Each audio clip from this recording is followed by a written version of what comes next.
Listeners everywhere, welcome to the Movie Show with Joel and Ryan, the weekly fix for your screen addiction and a trusted source for discussion of all things film and television. Please keep in mind that for the purposes of this podcast, Joel and Ryan are not acting as journalists, but rather fellow moving picture enthusiasts. All of their opinions should be taken as such. Also, please be warned that while Joel and Ryan may seem like petulant children, they are, in fact, adults who may occasionally use adult language. While they promise to bleep out all the worst words, it's a good bet you will still understand what they were saying. And now, with no further ado, here's Joel and Ryan.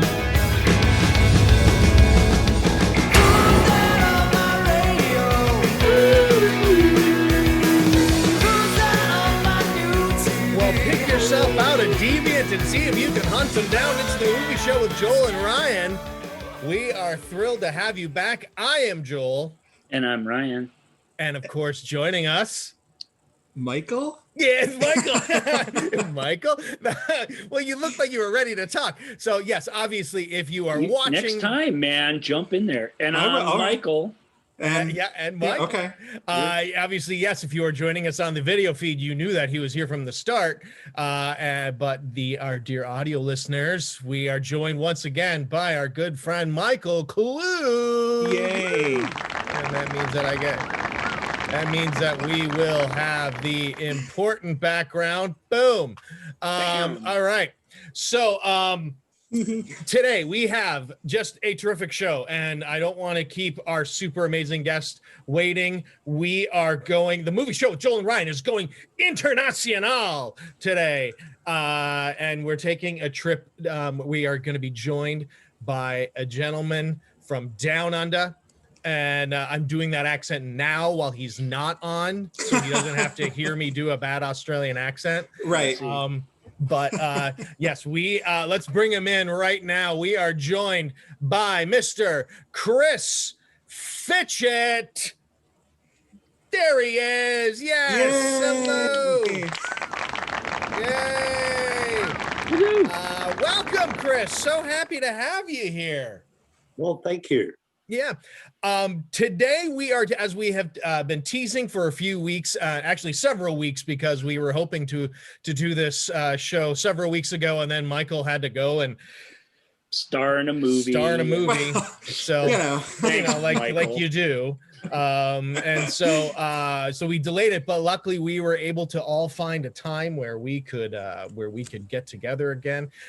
So we are international today. Ryan and I in the Twin Cities, Michael in LA, and Chris, you say you're in Queensland, Australia? Yeah, it's called the Gold Coast. It's the Gold south of Brisbane, or Brisbane. Brisbane, as the Americans would say. But the Brisbane. Brisbane. That's how Richard Dreyfuss says it in Jaws. He really goes for it. Brisbane.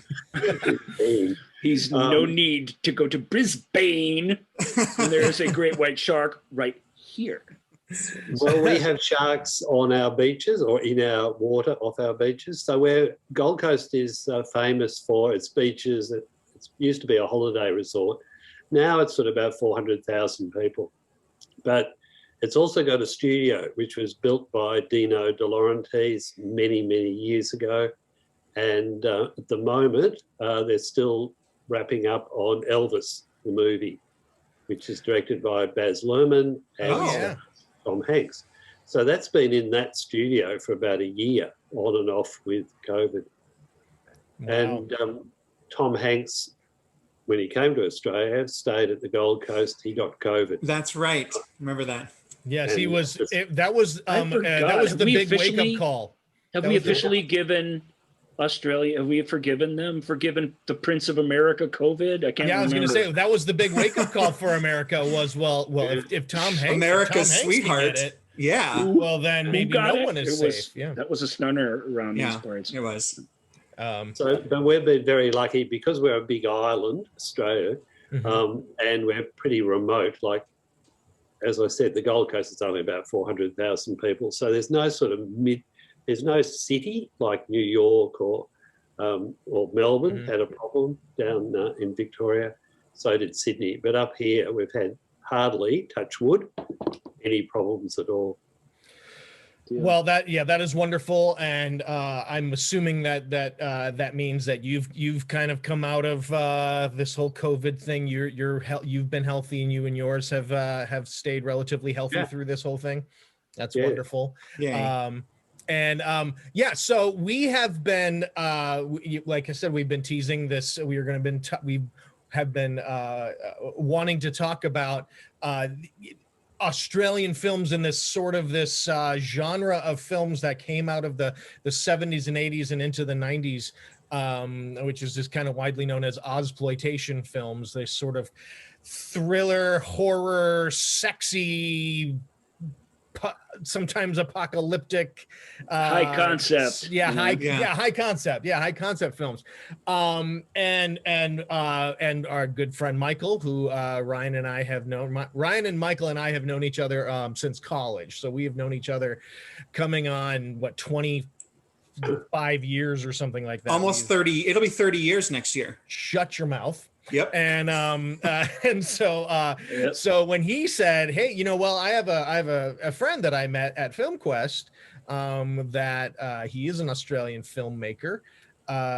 He said, "Well, let me see if I can get him on it." And so we are thrilled. We are thrilled to have someone who not only can help us talk about this, but frankly, someone who lived it and was a part of it for a while. Oh, thank you. Yeah, it's well, Quentin Tarantino, I think, came up with that name, Ozploitation, and I think he's spot on. There's definitely a period in Australian movies where there were certain films made, and I'll talk about why, but they are high concept, but they're also usually low budget, particularly by American standards. And they're different to let's call them the A-grade films that Australia was making at the time, which includes, Picnic at Hanging Rock, which was directed by Peter Weir, My Brilliant Career, which was directed by Jill Armstrong. They were the sort of respectable films that got government finance. A lot of government finance came in the 70s and financed those sort of films. But then there were these other films that weren't really talked about at the time, low budget. And as I said, to me, it's a particular genre. What gets me is to hear, hear talk about, they were lower budget, but yet, some of the people that were involved in these films, whether on screen or behind the screen, it gets pretty bonkers when you see some of the names go by. You're like, what? How? What? Jamie Lee Curtis? What? Things like, so it's one, to me, that's one of the just really interesting things about. Well, it attracted some interesting Yankee ringers for sure. But I think one of the coolest things about these films, it was Mad Max was the first Australian film, to my understanding, to be shot in scope on Panavision cameras. And all of these, every single movie we're going to talk about, sans one, which was made deliberately for cable, or it might have been shot this way, were all shot in scope in a relatively complicated technical process that the bigger films at the time, at least in the early period here, weren't bothering with. And it gives them, especially these days where there are high definition restorations of these, and you watch them visually, it's my opinion that these are the stunning, visually challenging films of the era, truly, in a way that when you're growing up watching them on video or watching them on Showtime or whatever, they're kind of not very special. The edges are chopped off of them and you're zoomed in and you're panning and scanning and all those techniques. That adds to the grungy feel to them. But you open up a film like a couple we're going to talk about, and I'll wait till we get there, but some of them are really special. They look really amazing, and they're shot by some of the top cinematographers working today or working since those films. It's very cool. Before, I'm so excited to talk about these. I do want to make sure our listeners get a chance to meet you a little bit, Chris. So you are a filmmaker. Are you still? I mean, I know you. Reading your stuff. I know you as a writer and a producer. Could you talk a little bit about what it is that you had been doing in the industry, what you're still doing? I know you're also teaching, so yeah. All right. So I started off wanting to be a writer director, and I couldn't find anyone to produce my first script, so I produced it.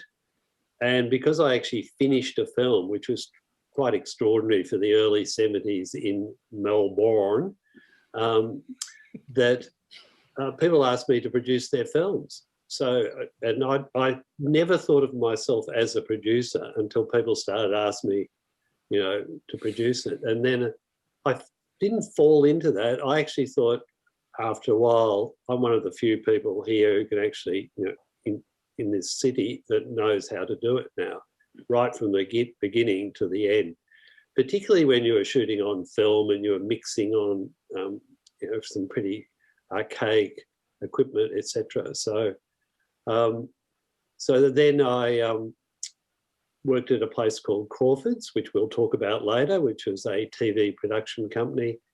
And then I made let's call it my breakthrough film, which was called Blood Money. I wrote, directed, and was one of the producers. And that starred Brian Brown, who's now married to Rachel Ward, who was he'd just done Cocktail with Tom Cruise. He'd done Kim with Peter O'Toole. And then he did Blood Money with Chris Fitchett. Yeah.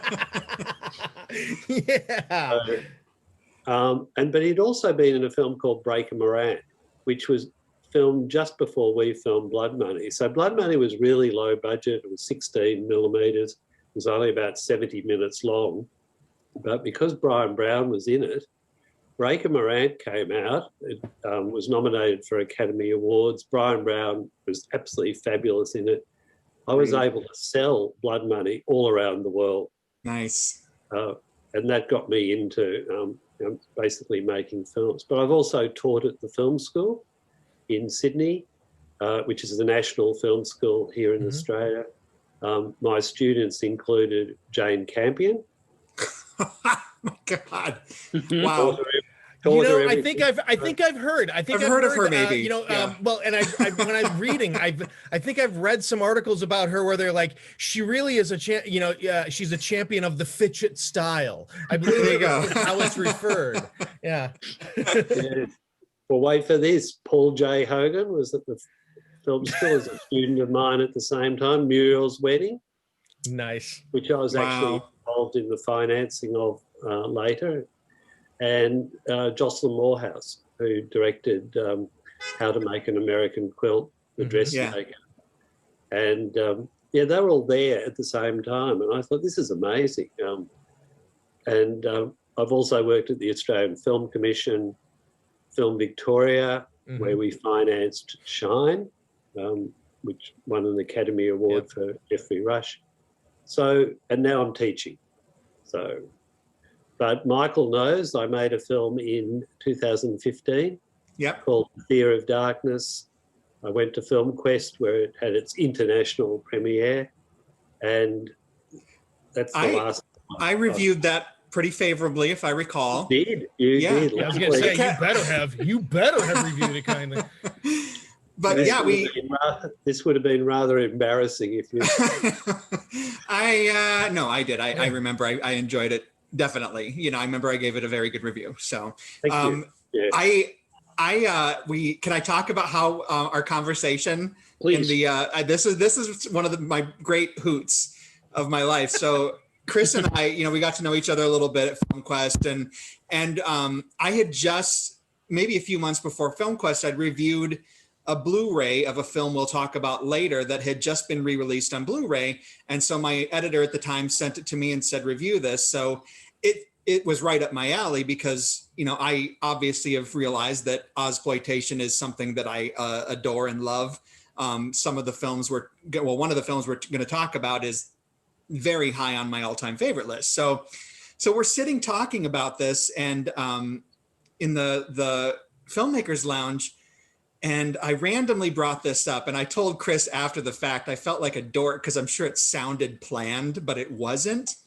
So we were talking about all these Ozploitation films, and I said, you know, there was this film from the mid to late, I think it was 87, this movie that my best friend and I picked up. The cover art was cool, so we watched it, and it was this movie called Cassandra. And so this is exactly what Chris does, and I'm like, he's like, because I had my computer, and he's like, go to IMDb. I'm like, okay. So I type it in, Cassandra, and he's like, look at the writer. And I look at the writer, and it's Chris. I'm like, you have got to be me. It was the funniest moment ever because I had no idea. So it was just an absolute hoot that I'm sitting here talking to this guy. You were asking the creator himself about if he'd heard of this movie that you yes. And because all you Australians must know each other. It turns out that's maybe truer than we thought. Well, based on the names that have come up in here. But I am the guy who was just asking before we started recording, do you know any of the Wiggles? So yeah, clearly all Australians know each other. That's true though. Isn't it true, Chris, that it's a very small community? It's very tight knit, right? In the filmmaking community, yes. Yeah. There's Sydney and there's Melbourne, and the Gold Coast is mainly international productions coming in. But if you're a filmmaker on the Gold Coast, you tend to move to Brisbane, and then you'll end up in Sydney or Melbourne. But Melbourne, we always say it's like New York. And Sydney is like LA. That's the difference. I remember that distinctly, Michael, because you actually said you did sketches, or when you first saw Cassandra. I tried to find it. I tried to find it today, but so I was 14, 15 when I'd seen the film, and I loved the cover art. It's this eyeball, a close-up of an eyeball with like flames, and there's like a burning home, which is important to the film, of course, but I had, for whatever reason, that struck me, and I had a colored pencil sketch of that artwork that I did. And so I think I penned a blog after I got home, and I found it and I sent it to Chris. I'm like, here, this is proof that I saw your movie when I was 13 or 14. It still to this day just floors me. And I told Chris, I said, I didn't set that up. It was legit. I had no idea. So I just thought that was such a hoot. I just love that. But my big regret about the show is that we couldn't find a way to watch Cassandra. It was hard. It was streaming here on a service for a while, but that's gone. Yeah. And it's got a few very cool, from the looks of it, international DVD releases that have it in its proper widescreen ratio. Germany has one, England has one, Australia has one. It did. And if I'd have known we were going to delay the show a month, I'd have picked one up. I didn't know, and the mail here during COVID has been terrible. Yeah. So, but tell us a little bit about that movie, because you could just tell from the trailer, again, that it's that there's an idea that is the kernel of the thing, and that the visual style is sort of off the hook and adventurous. Michael, you've seen it. Let us know, and then we'll ask the creator. Well, I mean, I literally have not seen it since I was 13 or 14. But it made an impression even then. Well, obviously. I mean, if I was making artwork around it, but I mean, I couldn't tell you a thing about it. I remember some visuals from that far back, obviously very prominent things that stuck with me. Sure. But I couldn't tell you now because I haven't seen it in 40 years or 30 years. So, I mean, of course I'd want to, so we could talk about it, but it did have an impression, so, but again, I can't speak well to it because it's just been so long. I remember. Tell us a little bit about the Cassandra Experience, Chris. Well, it started off with the idea that Cassandra was a twin when she was about 4 or 5 years old, and the house burnt down, which is the image that Mike was talking about. And that this is many years later, and her twin actually, they all think she died. The twin was the boy, that the boy died, but he hasn't, and he might be the one now stalking her. But I wrote a first draft, and I wasn't a very good writer. But at least it had a beginning, middle, and end. It had a really good opening, which is the opening in the trailer. It had imagery. It also had two police. So I brought in another writer, a friend of mine called John Ruane, who directed Death in Brunswick with Sam Neill. And he actually made the dialogue between the police really funny. It was sort of like a black comedy. He was basing it on a sort of a film with Walter Matthau called The Laughing Policeman. Mm-hmm.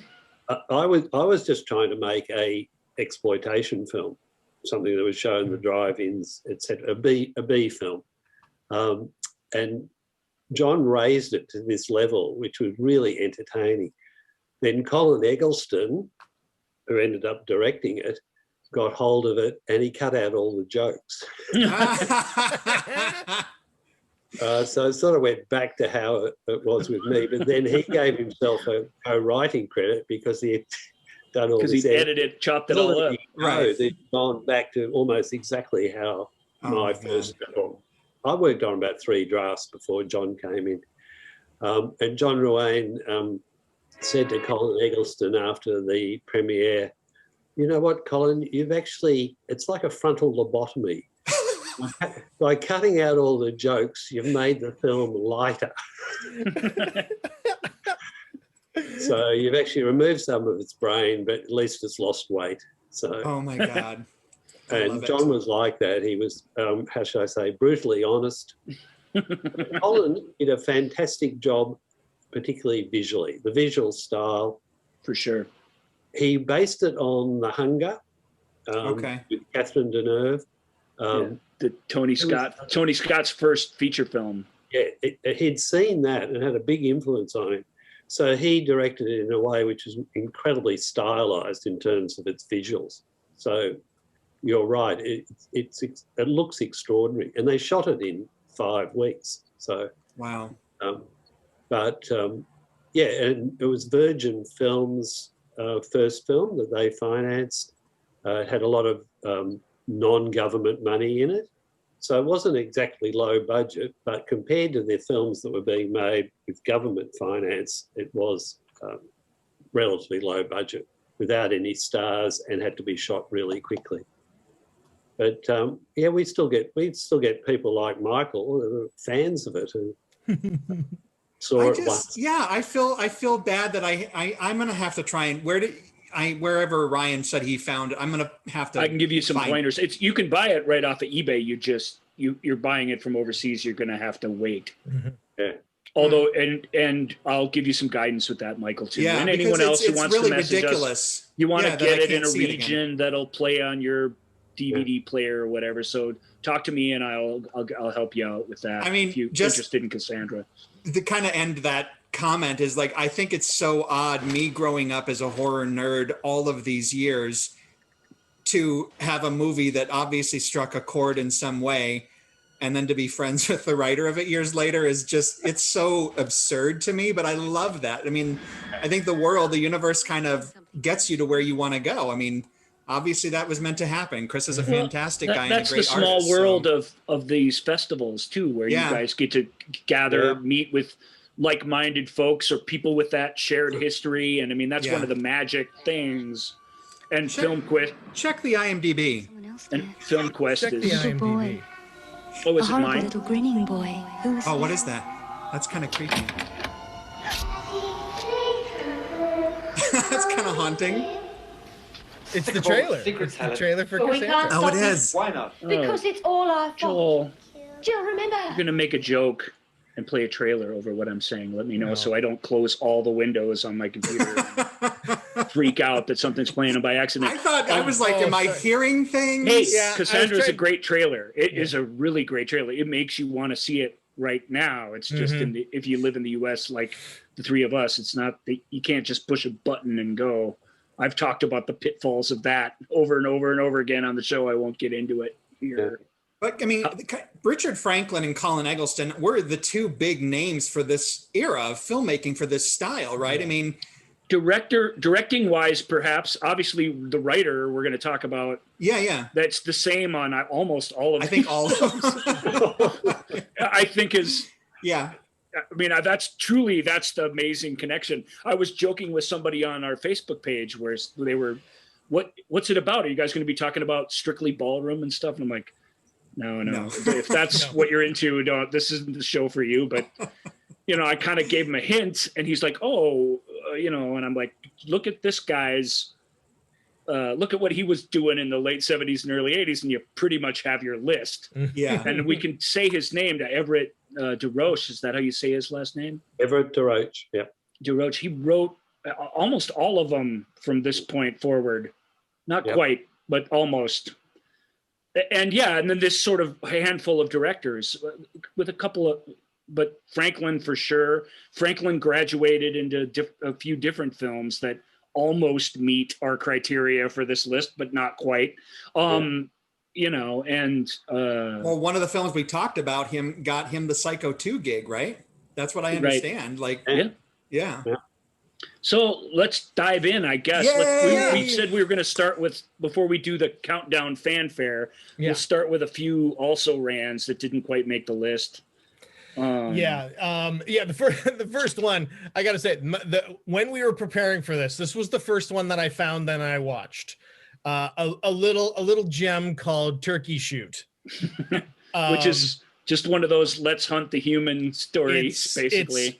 I was watching it going, this is like Jim Cotta without the Jim Cotta. I wanted Princess Rubali to come out from behind. So, but yeah, Turkey Shoot. Yeah, it's the in fact, in let's see, in America, it was released as oh boy, where it was right here. Oh no. I can't help you. I literally closed everything in the background trying to make that sound go away. You're welcome. So you're on your own, Joel, for the rest of the show. You have only yourself to blame. It was released in the US as Escape 2000. Yeah. And then in the UK, terrible. In the UK, it was, I actually dig this one. The UK title. The UK title was Blood Camp Thatcher. Not bad. Blood Camp Thatcher. I like Camp Thatcher. That's right. Adding to the end of anything makes it awesome, Michael. I'm not familiar with this film. I'm not familiar. I wasn't commenting on the film. I'm commenting on 2000, whatever that was. I mean, that's dreadful. Escape 2000. Escape 2000 is awesome. Yeah, Escape 2000. But yeah, go back to your scripts right now. It is a Spider Eaters 2000. And watch how many more festivals you start to win. Shut up. Yeah. I'm telling you, it's magic part of the formula. 2000. And then, suddenly it's, but yeah, no, I mean, it's one of those films. This is, kind of a not really a post-apocalyptic, but like a futurized world where dystopian where if you are deemed a totalitarian government prison, if you are deemed a deviant, you are sent to a re-education camp. And where it is brutal and yet sexy, because everybody at the re-education camp is incredibly good looking. Both the men and the women, you're just like,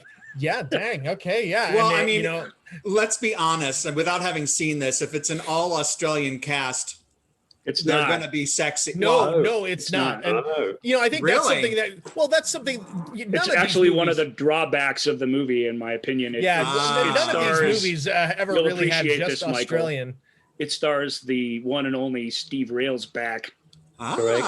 Yeah. Okay. And he brings the Texan to just about anything that he does in a big way. And the stunningly beautiful Olivia Hussey. Really? Oh my God! She's gorgeous. I was like, well, that moves it up the list for me. Okay. No, Turkey Shoot. I mean, and like I said, for me, this was one of the first ones that I saw when we were gonna, I mean, I've seen another movie that we'll get to later. I've seen several times. It's Ozploitation with a capital exploitation. Yeah. Okay. And I was thinking, well, we could just kind of skip this one. But when we were first talking about it, yeah, exactly. Chris insisted, no, we're going to talk about this because it actually comes from some thoughtful source material that's actually pretty cool, that it retains a flavor of, but I don't think it really gets to the heart of. I think it just wants to get to the bows and arrows and the bloodbath that happens at the end of the movie. It's sort of barreling towards that. Yeah. But tell us a little bit about, you were reading it recently, you said, Chris. Oh, yeah. The reason I wanted to talk about it today was I think, a classic example of the Ozploitation genre. Yeah. Where it was because there was a lot of tax money available for Australian films, not the big budget My Brilliant Careers, Picnic at the Hanging Rocks, etc., which were government financed. Right. These were financed by tax concessions, whereby if I put in $1,000 into the film, I actually got a $1,500 tax deduction, 150%. Yeah, and then nice. the 50% that came back, I got tax-free. So it just opened up all this filmmaking. Extra And financing, yeah. some years, and 1982 is a really good example when Turkey Shoot was made, there were more than 30 Australian feature films made using those tax concessions. I actually made one, and you had to finish it and have it released by the 30th of June, the end of the financial year. This is a classic example where they got the money and then they tried to make the script work for the budget. But some of the budget goes back into that 50% that's coming back. So there's money sort of going around in the circle. And whoever's the poor old director, in this case, Brian Trenchard Smith, he had to make it on a really low budget. So it's got all these action scenes. They're actually shooting on an island off the coast of Australia. It's got Stephen Razorback, who'd just been in The Stuntman with Peter O'Toole. Olivia Hussey was Juliet in Romeo and Juliet. So they bring in overseas actors, and we'll see that a lot in these Ozploitation films, usually American stars that obviously they could afford, but were named. Yeah. And as I said, this is a really good example. Also produced by Anthony I. Ganane, who will come up on a number of the films we're talking about later. For sure. And so I actually got, when I was head of the Australian Film Commission, a particular radio critic had actually seen the film. He absolutely hated it. And I had to do an interview where I was defending Australian films. With using Turkey Shoot as an example? No, he kept on bringing up Turkey Shoot as, you know, we should all be ashamed of ourselves. And I kept on arguing, you know, that it was developing filmmakers, particularly cinematographers, directors, actors, etc. And I found out during the interview that the reason he hated it is his girlfriend at the time, Linda Stoner. I knew you were going to say it. was in it, and she got murdered with an arrow through her breast. Yes. And, and I remember I was on the corner of King's Cross, which is renowned for prostitutes, etc., in Sydney.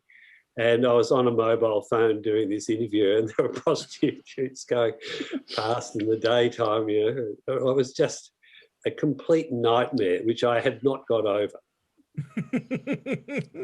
It's a sleazy movie. It was a little too sleazy for me, which is why you're getting my negative reaction to it. But it's not unaccomplished. It's got, I mean, these crazy physical stunts in it. It definitely has a very true sense of place. As I say, it's shot in scope, and it's Trenchard Smith shoots it like it's an epic, even though you feel its smallness within the frame. He still has the style of a big film. So it has all that working in it. I'd agree with Chris. It's sort of classic Ozploitation. It's just, I wish it was a little, I just wish the thoughtful bits, the totalitarian society, I wish there was more that survived in it about those things, as opposed to they're really just, they're rote in it until you get to the big hunting scenes. But it's a lot like the film that just came out in America recently, Joel. What's that? What's the shoot 'em up where the people are all being hunted and stuff. That was so and that one was The Hunt. like The Hunt, It was, based on it reminds me very much of that film, actually. The Hunt. This is my question then, since obviously I haven't seen this. I am intrigued. One, because it's Ozploitation, but two, because it's Olivia Hussey. That's a big draw for me. But for sure, you just called it sleazy. So am I too sensitive? You guys know me well enough. Am I too sensitive to want to watch this? No. There's a lot of none of us are too male sensitive. lechery. It's a prison film. There's elements of it that's a prison film. So of course everyone showers together. There's there's everyone like the guards when Olivia Hussey comes in, they're like, my desert flower or whatever they call her, and it's all really all really skeevy and shot through the boob is something that a bunch of horny guys in a room write down and think is funny, and then they put it out on the film. But there's no other way to. In the version that I saw didn't have Linda Stoner's death in it. It was heavily implied, right? But it was very graphic in the original version. Okay, so I didn't get to partake in that. That's the joy and the horror and the shame of the glory of all these pieces. Yep. They all have that same kind of and there even is a sort of quasi mutant named Elf in it. Yep. So that Michael, that's got it's Elf. Okay. Yeah.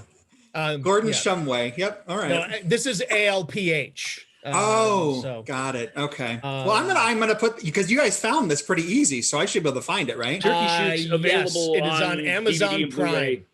Amazon Prime as well. I'm putting it on the list, right with all the lists of Oscar bait that I haven't seen yet. So it's one of the many here. Most of these, not quite all of them, but most of these have been restored recently to quite good effect, and this is one of them that has. Now the treasure Turkey Shoot looks as good as it's ever going to look right now. Probably better than it looked in the drive-ins that Chris was talking about back in the day on Amazon Prime. I believe you will need to look on Amazon Prime. I think you will need to look it up. I think if you just put Turkey Shoot in, it will come up, but you might need to put in Escape 2000. I refuse. I will not. It's a terrible title. It's terrible. Or search for Olivia Hussey then, and then I'll find it. Okay. So next up is The Treasure of the Yankee Zephyr. Not quite making our list, but again, this was the first one where I was like, this cast, what? Yeah. Again, the cast is one of the cool things about it. It's also one of the bummers about it. I'm a huge fan of this film. Other than that, I had to concede the #1 movie on the list to even get the show done, which I knew up front I would have to do, which I did, right? As you should. I did. So I get credit for that. But I love it's in Australia. It's called Race for the Yankee Zephyr. Here, over in most Western audiences saw it as Treasure of the Yankee Zephyr. It's a story of a World War II small cargo plane that was flying from Papua New Guinea to New Zealand with the payroll for the whole Pacific Fleet or something within it. And it disappeared in some storm on the way. And one day, a stumbling drunk deer hunter, played by Donald Pleasance in 100% hobo style, stumbles across it, and then it's people start hearing about it because he's an idiot, and he tells everybody at the town watering hole. And his daughter and future son-in-law, who's a bush pilot, played by Ken Wall and Leslie Ann Warren. Leslie Ann Warren, Donald Pleasance. Want to get this treasure, and they're actually semi-equipped to do it. So. And then it sounds really like the Deep, kind of, huh? There's one more ringer I'm going to bring up. Oh yeah, okay. Get ready. The main bad guy, or the main bad guy, sort of not even in the movie, but the main bad guy's agent in New Zealand is played by George Papard in a really fun, slimy country club bad guy performance that I really enjoy a lot. Okay. how have I not seen this? I mean, come on. I don't know. All right. I told you All right. you should watch it, but I know I had to look at all the stuff that was in the tops list to get reacquainted. So I, I didn't think have the time. of all the movies you could have rewatched for the sake of this show, you picked exactly the right one, Michael. All So right. I really believe that. 2 rewatches.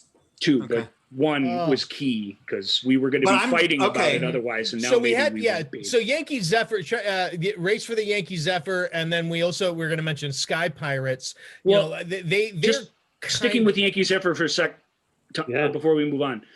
Just a couple things about it. It has what I think is still some of, if not the best live action helicopter stunts in it that I've ever seen in a movie. They're real. So there's not this mix of effects, like even in the big budget movies at the time where some of it's rear projection, some of it's models, some of it, this is all helicopters in New Zealand. And so that's mostly wide shots and stuff, but it's still amazing stuff. And obviously shooting in scope in New Zealand, an adventure movie, it has a grandeur to it and a real sense of, this exotic place, which is captured brilliantly on film. I wish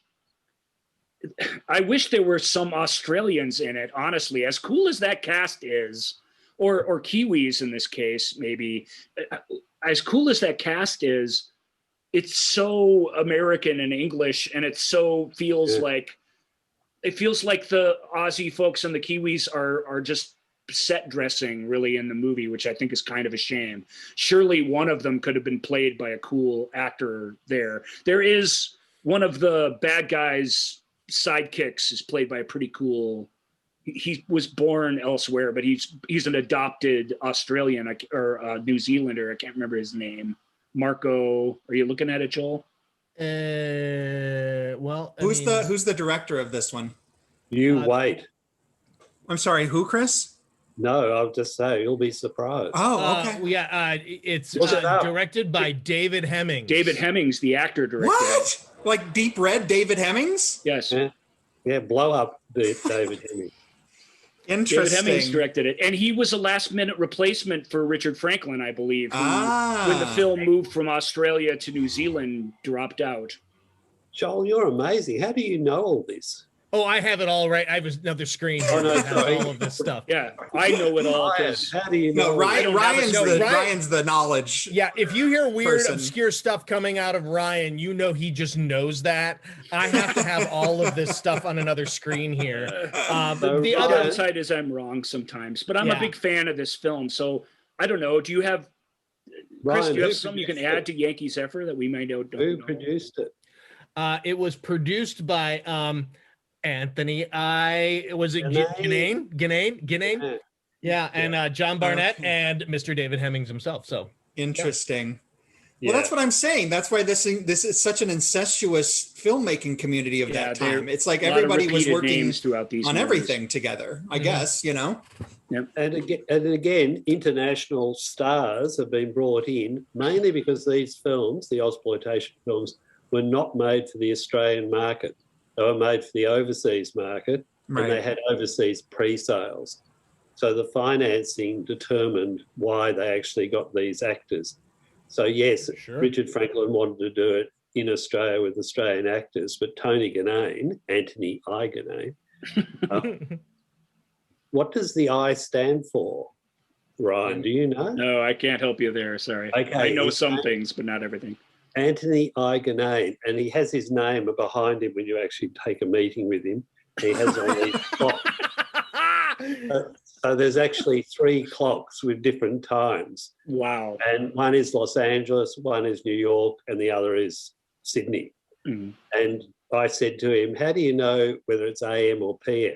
Trying to be smart. And he said, Chris, if you have to ask that, you shouldn't be in the film industry. And then I said, what does the I stand for? And he said, international. And there's a movie mobile answer for you. It made it up because he loved North by Northwest, because Roger Thornhill is Roger O. Thornhill. And when Eva Marie Saint asks Cary Grant, what does the O stand for? He says nothing.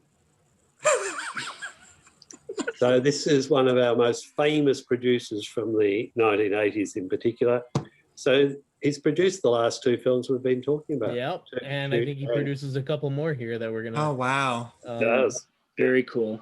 Well, we got to keep moving. You were getting on to right. Sky Pirates. Yeah, I was going to mention Sky Pirates. You Race for the Yankee, Zephyr, and Sky Pirates. They're these more adventure-y, kind of clearly influenced by like Spielberg, like Raiders of the Lost Ark. I'm a huge adventure movie fan, and Race for the Yankee, Zephyr is a really unsung, fantastic. Pretty much family adventure film. There's not too much exploitative about it. A little bit, teeny bit, but not compared to some of the rest of these, not much at all. Sky Pirates, on the other hand, is a film that I enjoy very much, but is essentially one of the long line of Indiana Jones ripoffs, we'll call it. In fact, there's a lot of the alternative name for Sky Pirates is, of course, Dakota Harris. Dakota Harris, who's the main character, and it played by John Hargreaves. Yep. John is given his all in it. Very fun. It's directed by the same cat who made Cassandra, among other things, right? Yes. Yep, Colin Eggleston. It has a really fun performance, but they're all fun, I guess. It's just a matter of degrees, but has a really, really Hargreaves and the young woman in it, who isn't in much anything else, are both really, really good.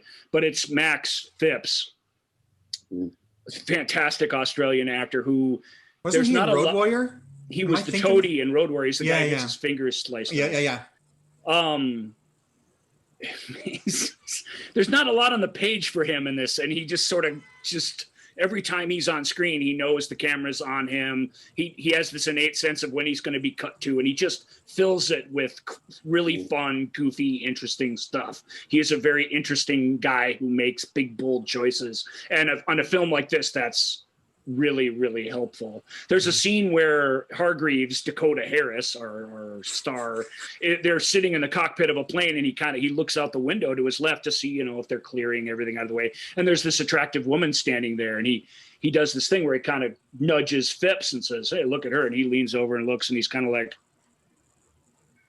and he's just like, he does nothing, but he does nothing in this way that is fantastic. It's hard to explain, but I love Max Phipps, and he's fun to watch in it. And it has Easter Island, and it's got some mysticism in it, and it's a cool movie, but it really is too small for what the storytelling ambitions are, I think, in the end. Yep. Yeah, but I like it. Yeah. So the movies that we are going to be talking about, we did come up with a list of 5 that we are going to be talking about here. They are not like I don't believe, unless no, they are not sort of the adventure film variety. We're leaving those behind. They're more turkey shoot than they are Dakota. Dakota you guys Harris. are going to bring up the fact that we're not talking the George Miller saga. Like that's something. That's not being included in this. But Mad Max. Right, but just there's no Mad Max in this. But we are. It is someday. It is 5 super fun films on what is going to be our Ozploitation countdown. 10 seconds. 9, 8, 7, 6, 5, 4, 3, 2, 1.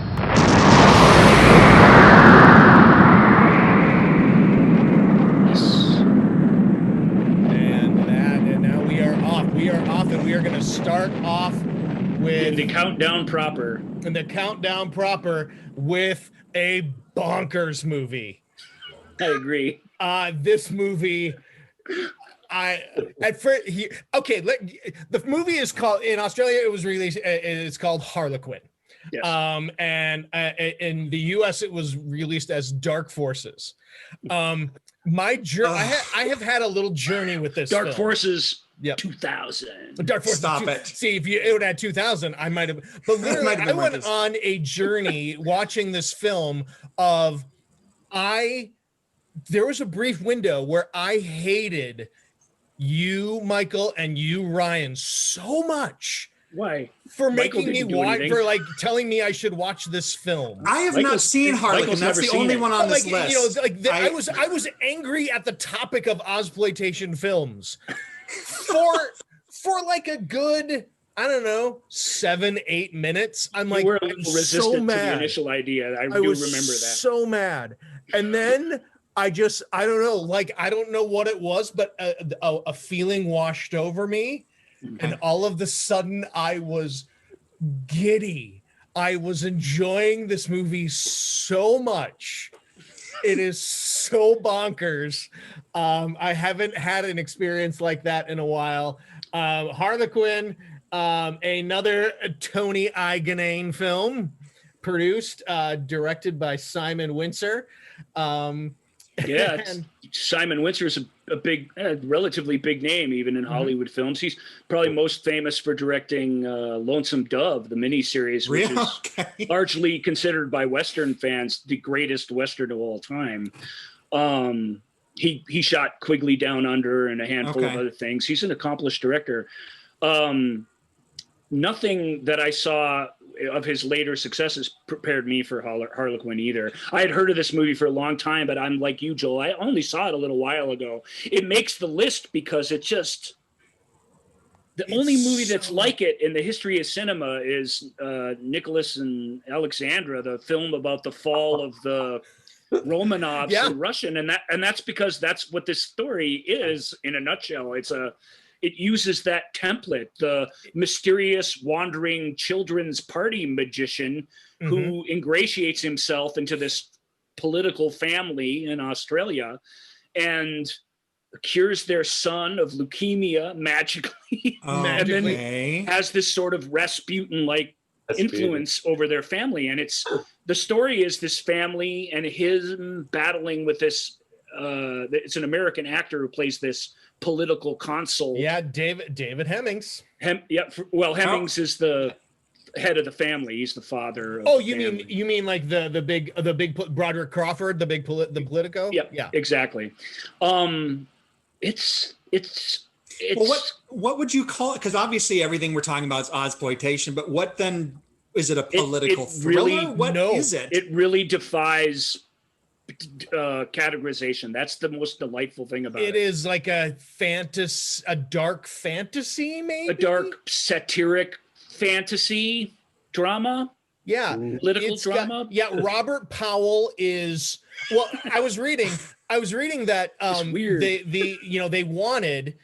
They wanted David Bowie to play Harlequin, to play our Gregory Wolfe. Although when you watch it, it's hard to say they got not just the exact right guy to do it. No, Robert Powell is, but you can say by saying they wanted David Bowie circa you get the 19, idea of circa 1980, circa 1980 David Bowie. You can tell what kind of character Robert and what kind of energy Robert Powell was bringing to the character. It is sexy and sort of androgynous sexy, and it is I mean, it is Harlequin. It is this. It's the devil and the angel on each of these characters' shoulder, both. I'm so intrigued. Okay. Yeah. Well, let's let Chris think. What do you know about Harlequin that we don't know, or if anything? Because we were both just sort of stunned by it. I haven't seen it for quite some time since it originally came out, but I do know that Everett de Roche wrote it. Everett de Roche, based on Rasputin legend. Clearly, yeah. Simon Windsor, you mentioned Lonesome Dove, but he also directed one of my favourite family films, Free Willy. Yeah, it's a good one. Oh wow, interesting. Yep. And of course, the producer was Anthony Igonane, who again does a fantastic deal for international with Robert Powell, who was in Jesus of Nazareth. Yep. Which, probably his most famous for that. Although did he play Jesus in that? Yeah. Yes. And then he plays the Harlequin. Yes. That's kind of this funky. mystical. In fact, well, you meet him initially as a clown at this children's birthday party, but like then the first time you see him, he's in flowing robes. Oh my and God. he sort of Okay. appears through this window. It's visually wild. It's an interesting movie on this list too, because all these movies to one degree or another have this sort of dangers of the savage outback and how do you survive in nature, and you know what I mean? How do you survive cut off from civilization? This film could have been made in Miami or Santa Barbara. It has a very rich, not urban, but a very rich like coastal life that's presented in it is different. It's a rich social, like soap opera like world, and that makes it really, really unique. And it's based on it's sort of like a lot of DeRocha's pieces. As I read more and more about him and his work, he's inspired by these real events and he twists them into these crazy fantasies. So this isn't really inspired by a real event, but there was this real plane crash with this real politician that died in the ocean, and he sort of took that and turned it into this conspiracy. So the movie, even though it lacks the novelty deaths, the movie that it most resembles is the Omen. Yeah. Harlequin? To me, in structure, it is about this. There's this weird corrupting ambition in this very powerful family and there's this sense of fate and destiny to the whole thing. And this sounds like a kitchen sink. Like there's the story of Rasputin and the Romanovs is crazy. And this hits and builds to a climax that is very much inspired by how that relationship ended. And it's exciting. It's very, very cool. And man, the guy, all of them are so good. Joel, you may be getting to this. What are our favorite bits and bobs of it? But I'll just say my favorite sequence in all of Harlequin is there's this montage in the middle of it. I don't even know how to describe it. It's like a courtship of Eddie's father montage. It really where they is. just are walking in the park and everybody's falling in love with Harlequin. But it's and he's still playing framed. games with the child, but it's just still shots. It's a series of still shots to this song, this cheesy song. This sort of I don't know, Captain and Tennille type, I'll never fall in love again sort of thing. With the woman, Carmen Duncan, who again, stunningly beautiful woman. Well, and what's great about her, Hemmings too, but Hemmings he's got it easy because he's playing his stock and trade character in this. She's got to play the sort of emotional reality of all this. She's got to appear on stage with a crazy clown or a kid in just about every scene. A crazy kid. Let's go ahead a crazy kid. Yes. That kid is right. The third bonkers. And I don't think that was the kid's voice. Been a monkey because she's got to hold the screen with all this nutso craziness.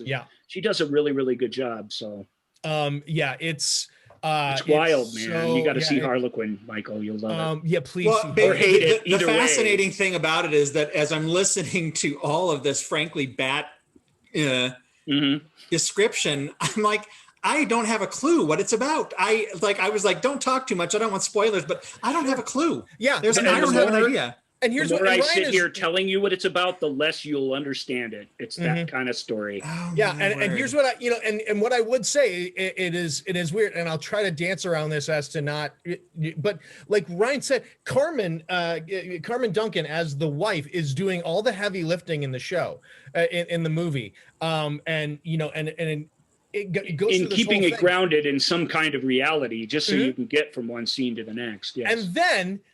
And then in the, at the beginning of the third act, she leaves. And we're like, wait, what? I thought that this was the story.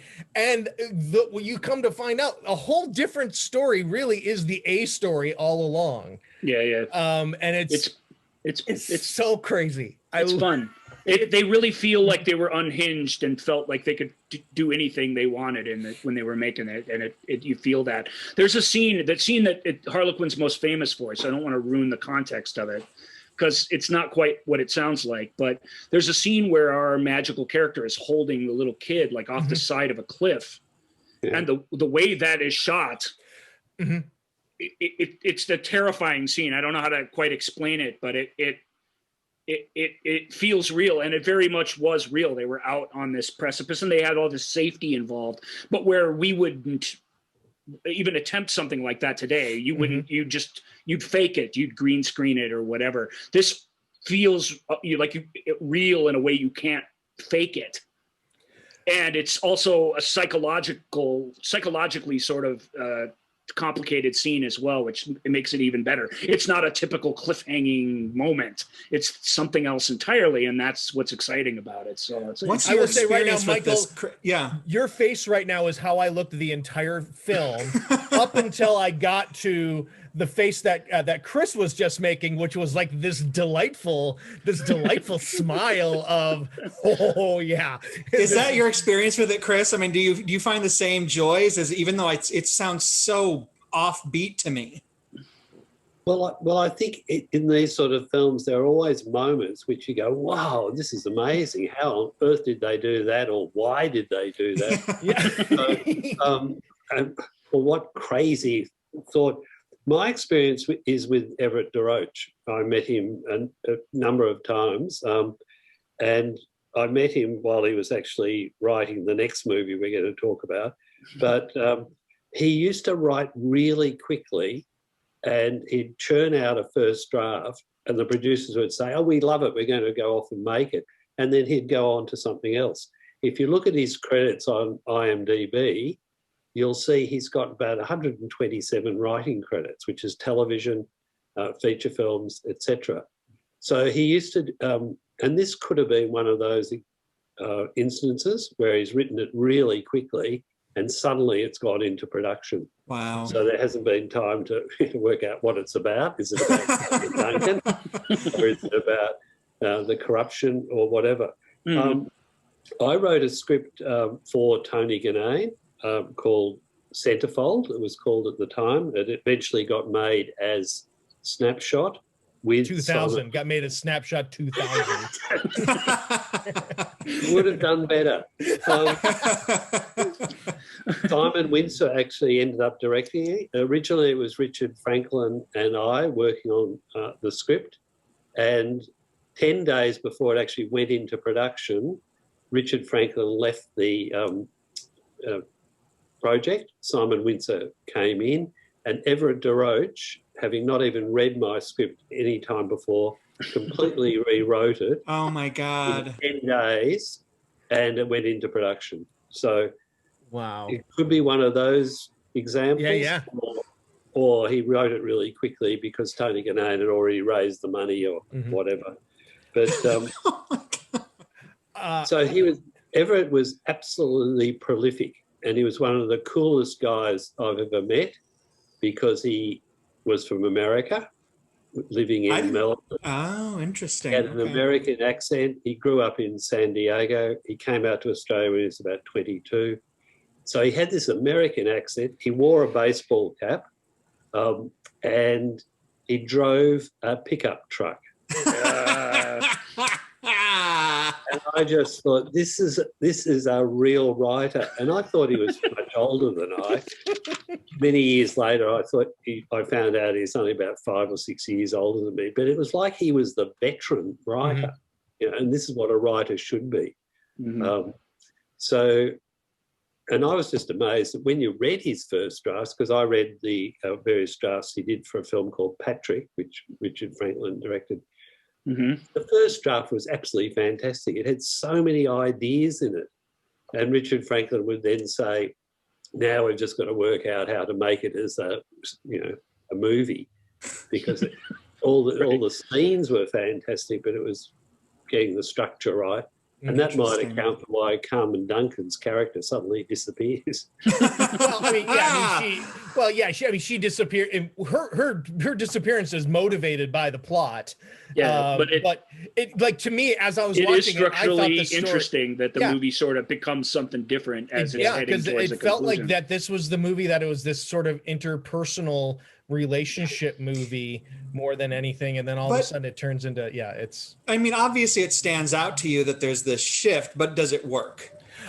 Well, yes, it absolutely does for this movie. The first act, the second act, whatever, every step along the way in the movie prepares you for anything can happen. So it when you get there, it's not some train wreck of an ending. It's okay, here we go.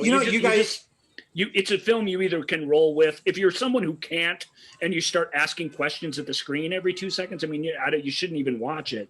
But there's millions. You get under its spell, to use a cheesy metaphor. Because when movies do weird shifts like that in tone or with character or story or plot, they don't generally work. My go-to, I think you guys know, I always go to Something Wild. You remember the Demi picture. I mean, that's an intense, amazing shift, and they pull it off for the third act, because it is not what the rest of the film was. Right. And so it's always amazing to me that a filmmaker and a writer can pull that off, because most of the time you're going to lose your audience. They're going to be like, what just happened? It's not, I don't get it.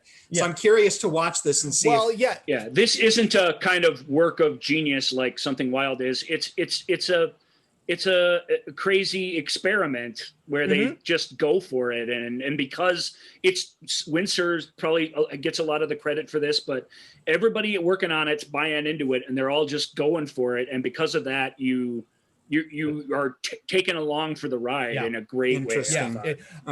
One thing I don't want to oversell it. It's a weird. It's weird. Well, it made the top 5. So I mean, that's something. It's not. It's its own thing. Every time I watch something, even if it's not as great as the sum of its parts, or even if it doesn't have some list of unimpeachable merits, anytime I watch something where I'm like, that's one of a kind. I mean, that's its own thing. We talked a little bit about Whiplash last week, why I think that's perfect, where some of these other movies that have come out recently maybe aren't. It's because it just was a singular experience, and Harlequin gives you a singular experience. What year? It's from 80, you said? 1980? Yeah. 1980. That makes it special, despite the fact that its problems are its problems, but they're inconsequential in the end. Well, I guess the experience overrides any. I mean, I've seen that a million times. The movie's too good, even though I could look back and be like, that doesn't make any sense, but who cares? I can't wait. Now, frankly, I can't wait now to hear what you think of. And neither Joel or I grew up with this. We haven't been watching it on cable since we were kids. We just watched it within the last few months. Yeah. And we had this experience. I think that bodes well for your watching it now too. I want to say one more thing real quick, and then we'll move on to the next film. But it's something that goes all the way back. What Michael was saying about seeing Cassandra as a kid. You were saying you didn't really remember much, but you remember images. You remember the scenes. And Ryan, we talked about it. We talked about it a bit with Turkey Shoot and with Yankee Zephyr. And Harlequin. One of the things that strikes me so much about a lot of these films is like there are these really striking visual moments that, of filmmakers going, because like Turkey Shoot, the plot is what it is. It's we've really seen that plot 1,000 times. Yeah, so. But you get these moments where you're like, oh my God, that is stunning. Or like in Harlequin, you get the scene with the kid over the ledge of the cliff, and how it's shot. It's really it's impactful. The storytelling in these shots, it's like you see the genesis, I guess, or like this kernel of genius that probably for budgetary reasons wasn't able to be fully realized, but yet you still get these little nuggets of just wow. And it's not money. It's a lot what Chris was just talking about. The biggest luxury that you have in this style of filmmaking, more than any other, we'll talk about it as we go, is time. None of these films had any time. Very little pre-production time, very little production time, virtually no post-production time. So the creativity that either gets buried by or inspires creativity, is what makes them fly. And this film really benefits almost by its limitations, because you just had to find quick, constant, creative solutions to get yourself to the next thing. And you feel that when you watch it. Well, there's one thing, and one quick side note, and I can ask Chris his opinion on this too, because I think one of the things that I've realized why I've taken to films out of Australia of this time growing up is I think something about the foreign landscapes. I think there's something magical and mysterious to me that I have never experienced being in the US. And, especially, the Road Warrior films, the movie that's coming up on the top of the list, all of these things, even Priscilla later in the 90s, all of these things, there's something so intriguing and mysterious about the outback to me. Yes. I mean, Chris knows, and you guys know, I wrote a script called Spider Eaters, which takes place in the outback. And I'm sure that's a culmination of all of my love of these kinds of films and this location. And I just wonder, Chris, is there something on the opposite side? Like I'm thinking of like the John Ford films and Monument Valley. Are there any particular things American film wise that had that same sort of impact to you? Like it just was so out of my experience that it's like, this is why it speaks to me, because it's magical. It's mysterious. Yeah. Well, all the filmmakers we're talking about grew up with American movies. There were hardly any Australian movies in the 50s and 60s. They were international films, like The Sundowners was an Australian story, Australian novel, but it had Robert Mitchum, Deborah Carr in, directed by Fred Zinnemann. There was a Ted Kotcheff film called Wake in Fright. There was a Nicholas Roeg film called Walkabout, all shot in Australia. And those were about the outback. So it was really interesting. Most people in Australia live in cities like I do, in Melbourne and Sydney and Brisbane. I knew that's coming. I knew it was coming. Sorry. So we even found those films exotic. I have never been to the outback. I've been to sort of the edge of the outback, the countryside, but not out into the desert like, Road Warrior and those sort of films. So, and I think it's growing up, seeing those American films, particularly I remember seeing Stagecoach on TV when I was really young, and just that chase across the desert where the guy's going in to grab the horses and the Indians are attacking. And we grew up loving Westerns.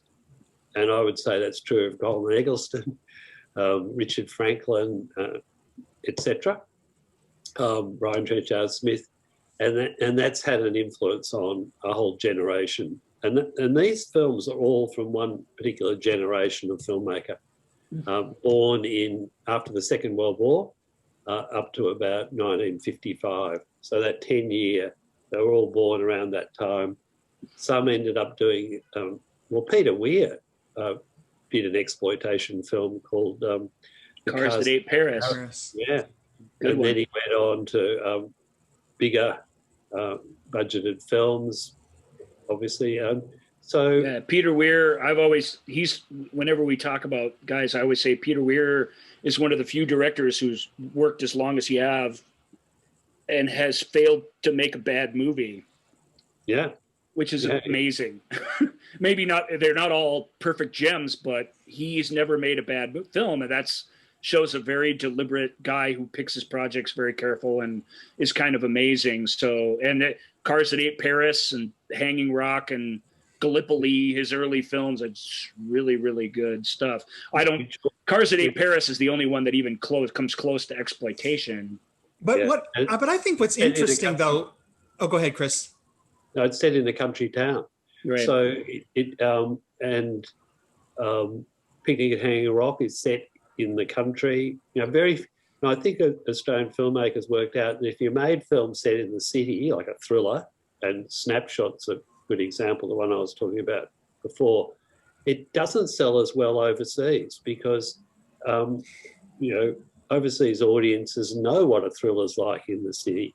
But they don't know what a thriller is like in the outback or the Australian countryside, where some towns are just plain weird when you go there in real life. And that was captured in Cars That Ate Paris. It was captured in Wake in Fright. Alienation you feel when you move from the city to a country town for just a holiday or whatever.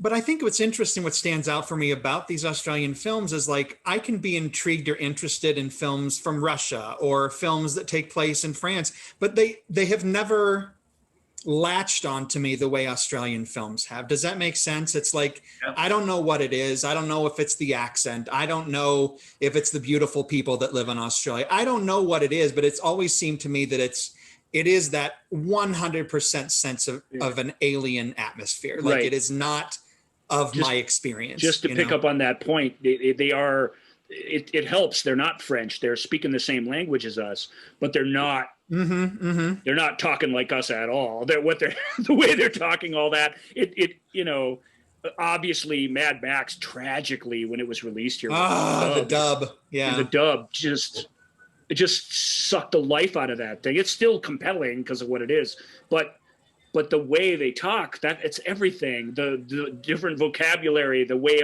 they abbreviate stuff.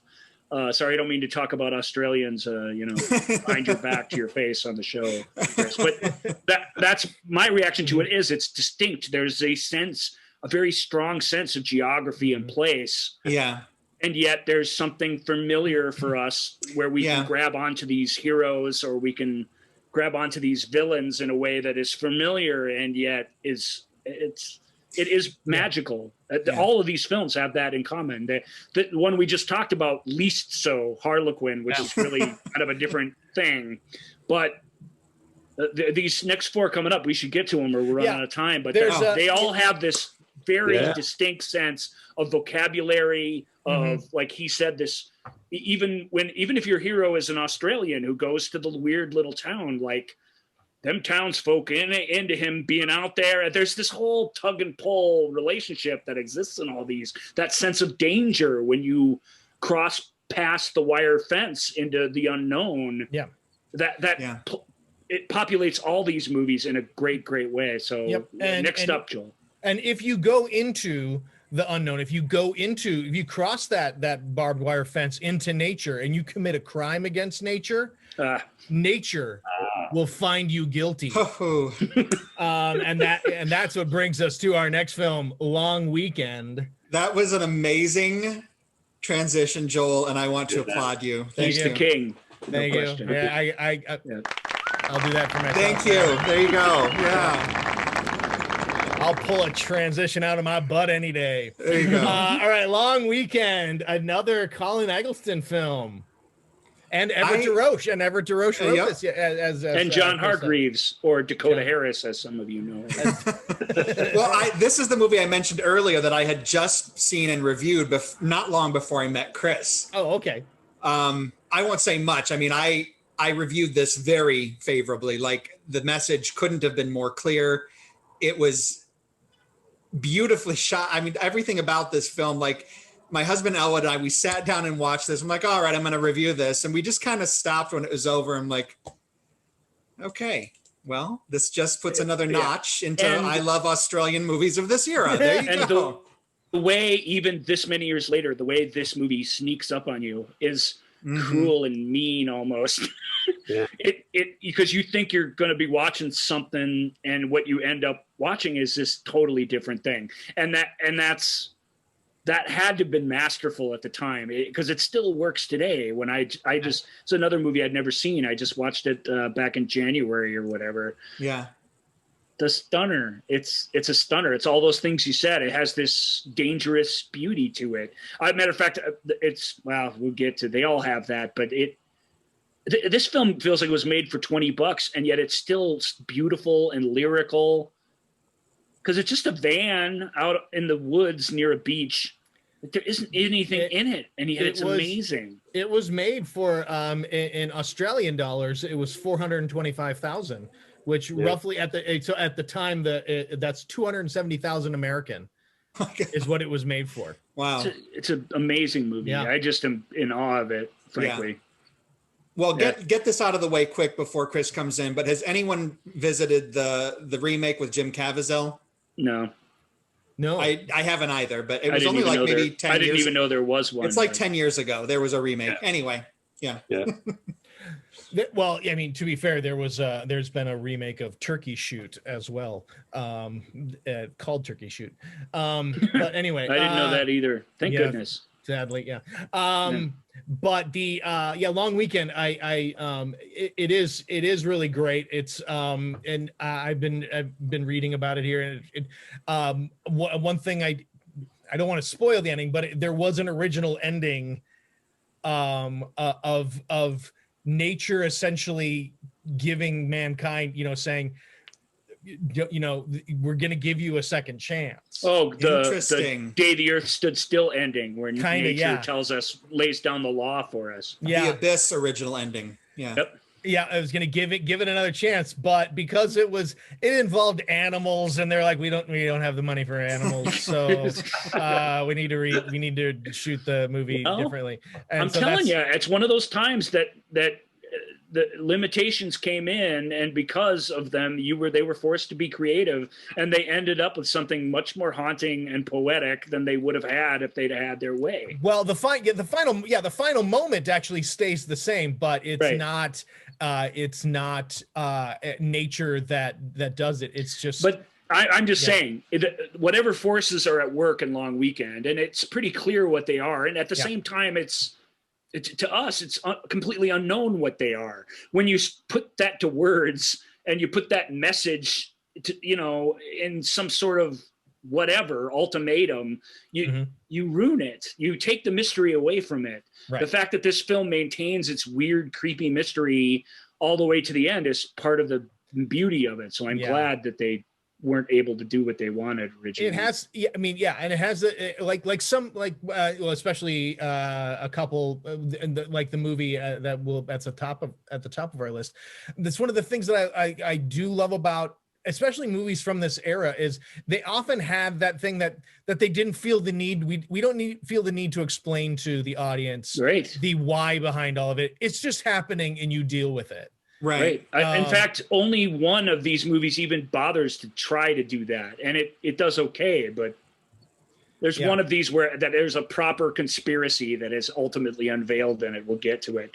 But all the rest of them, it's like that ambiguity is powerful, and we absolutely do not embrace it in our storytelling these days in a way that these people were forced to, but did, I think, in an elegant and compelling way, which is it's what's awesome about especially this film, but all of them really. Real quick before we get Chris's thoughts on it, just in case as audience members, listeners haven't seen this, it's really set it up very well. It's a couple. They go on a trip to the beach. And they are, they're throwing cigarette butts everywhere, and they're just real. They're being typical humans. They're being humans. They're being disrespectful of their environment. Yeah, and not because they're evil, just because they're thoughtless. Yeah, and the environment says, "Nuh-uh, not today." And then as we are fond of saying, the three of us, Chris doesn't know this, but we like to say, and then havoc ensues. Yes. So Long Weekend. Chris, what are your thoughts on Long Weekend? Well, I love this movie. I sound like a critic now. Welcome to the show. Yeah. Written by Everett DeRoach, who I've explained I'm a great fan of. He actually told me the story before it was made in the cafeteria at Crawford's Productions. I thought you were going to say around a campfire.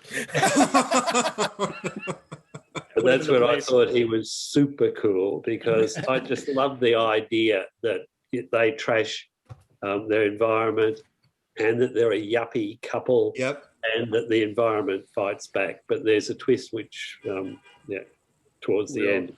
Keep it to ourselves, And so we were all working at Crawford's. Everett DeRoach was. He was a senior writer. I was a trainee writer.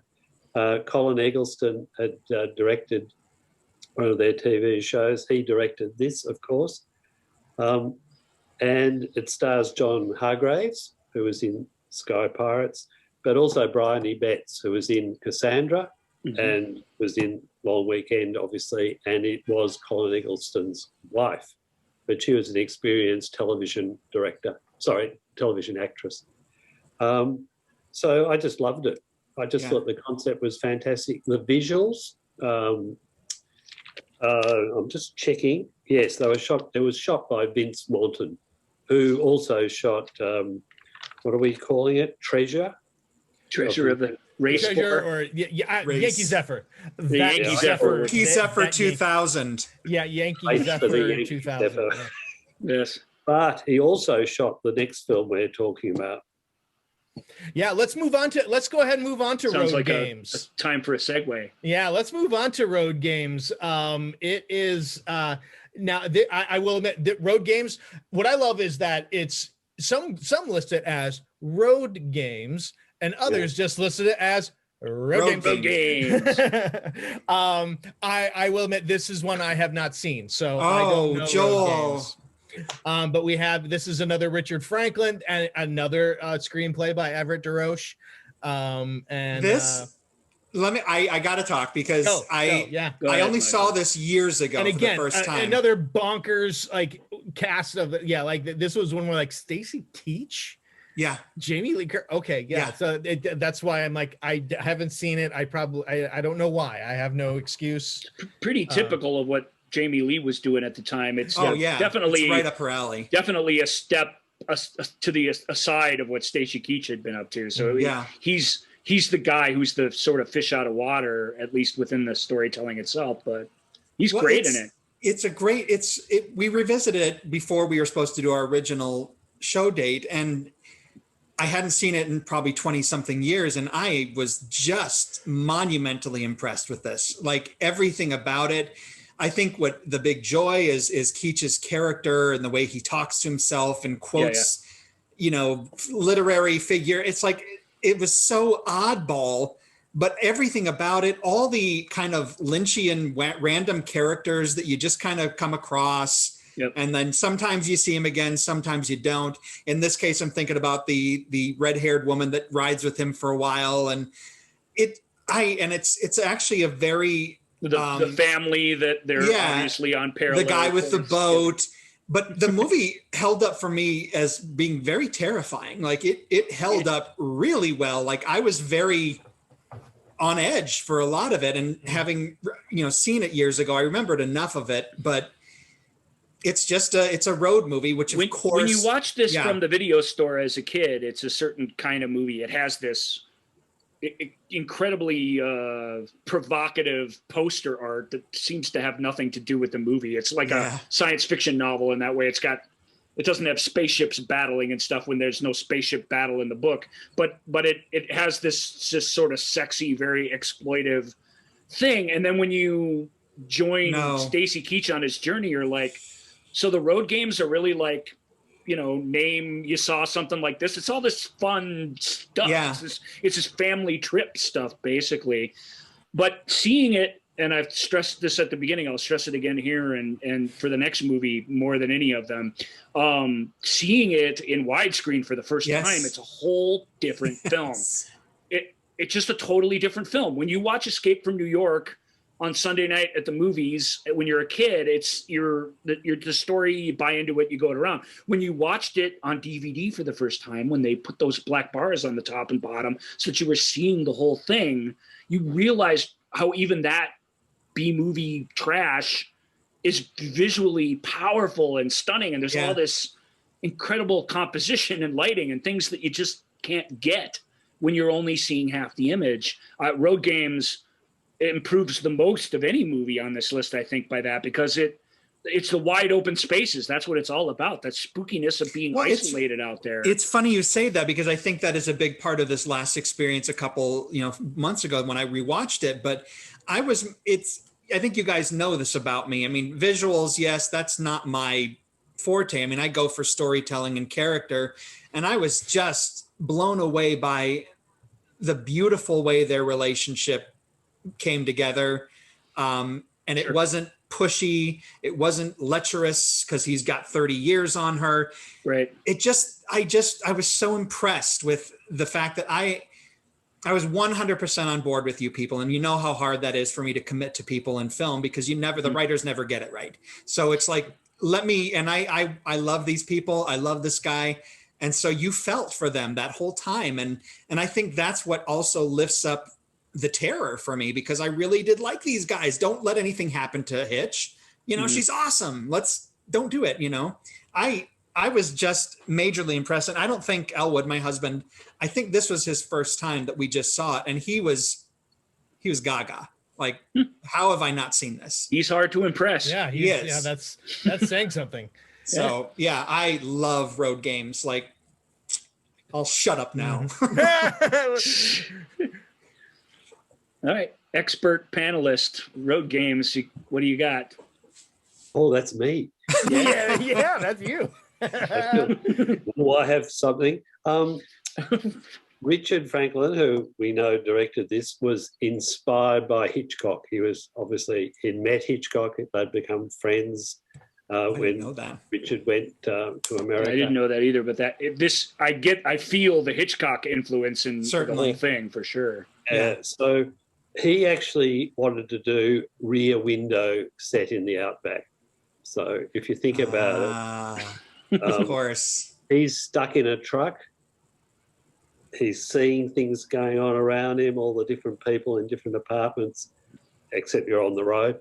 Yeah. And he starts to suspect there's been a murder. So the story was written by Richard Franklin and Everett de Roche. And then Everett de Roche, who was so good at dialogue, wrote the dialogue that you're responding to.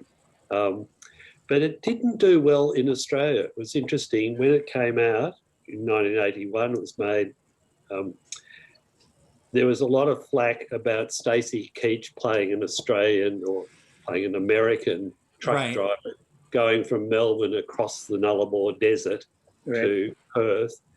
And on the way, he meets a hitchhiker who happens to be American. Yeah. And there's a dialogue scene in it where poor old Everett had to write where she tries to explain what she's doing as an American in the middle of the Australian outback by herself. And her father was an ambassador. Yeah. Ambassador or something. I bought it, Chris. I bought it. It's not so much that you buy it. I think you don't care. You're just like, okay, let's get this exposition out of the way, and then we're back on track, basically. On track. But I loved it because obviously I was a fan of Everett and Richard, and I think the cinematography, when I saw it on I was lucky enough to see it on the big screen when it was released. It was just extraordinary. And so is Mad Max, which obviously we're not talking about, but those cinematographers, they just took risks all the time. So they'd be on the back of motorbikes, they'd be on, standing up, look out a window of a car, doing all those shots. And hanging off the edge of a cliff in a harness. They were very gung-ho.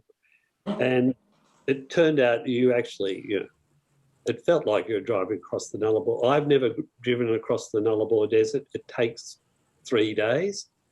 And I think what it captured is the people you sort of meet on the way and that feeling.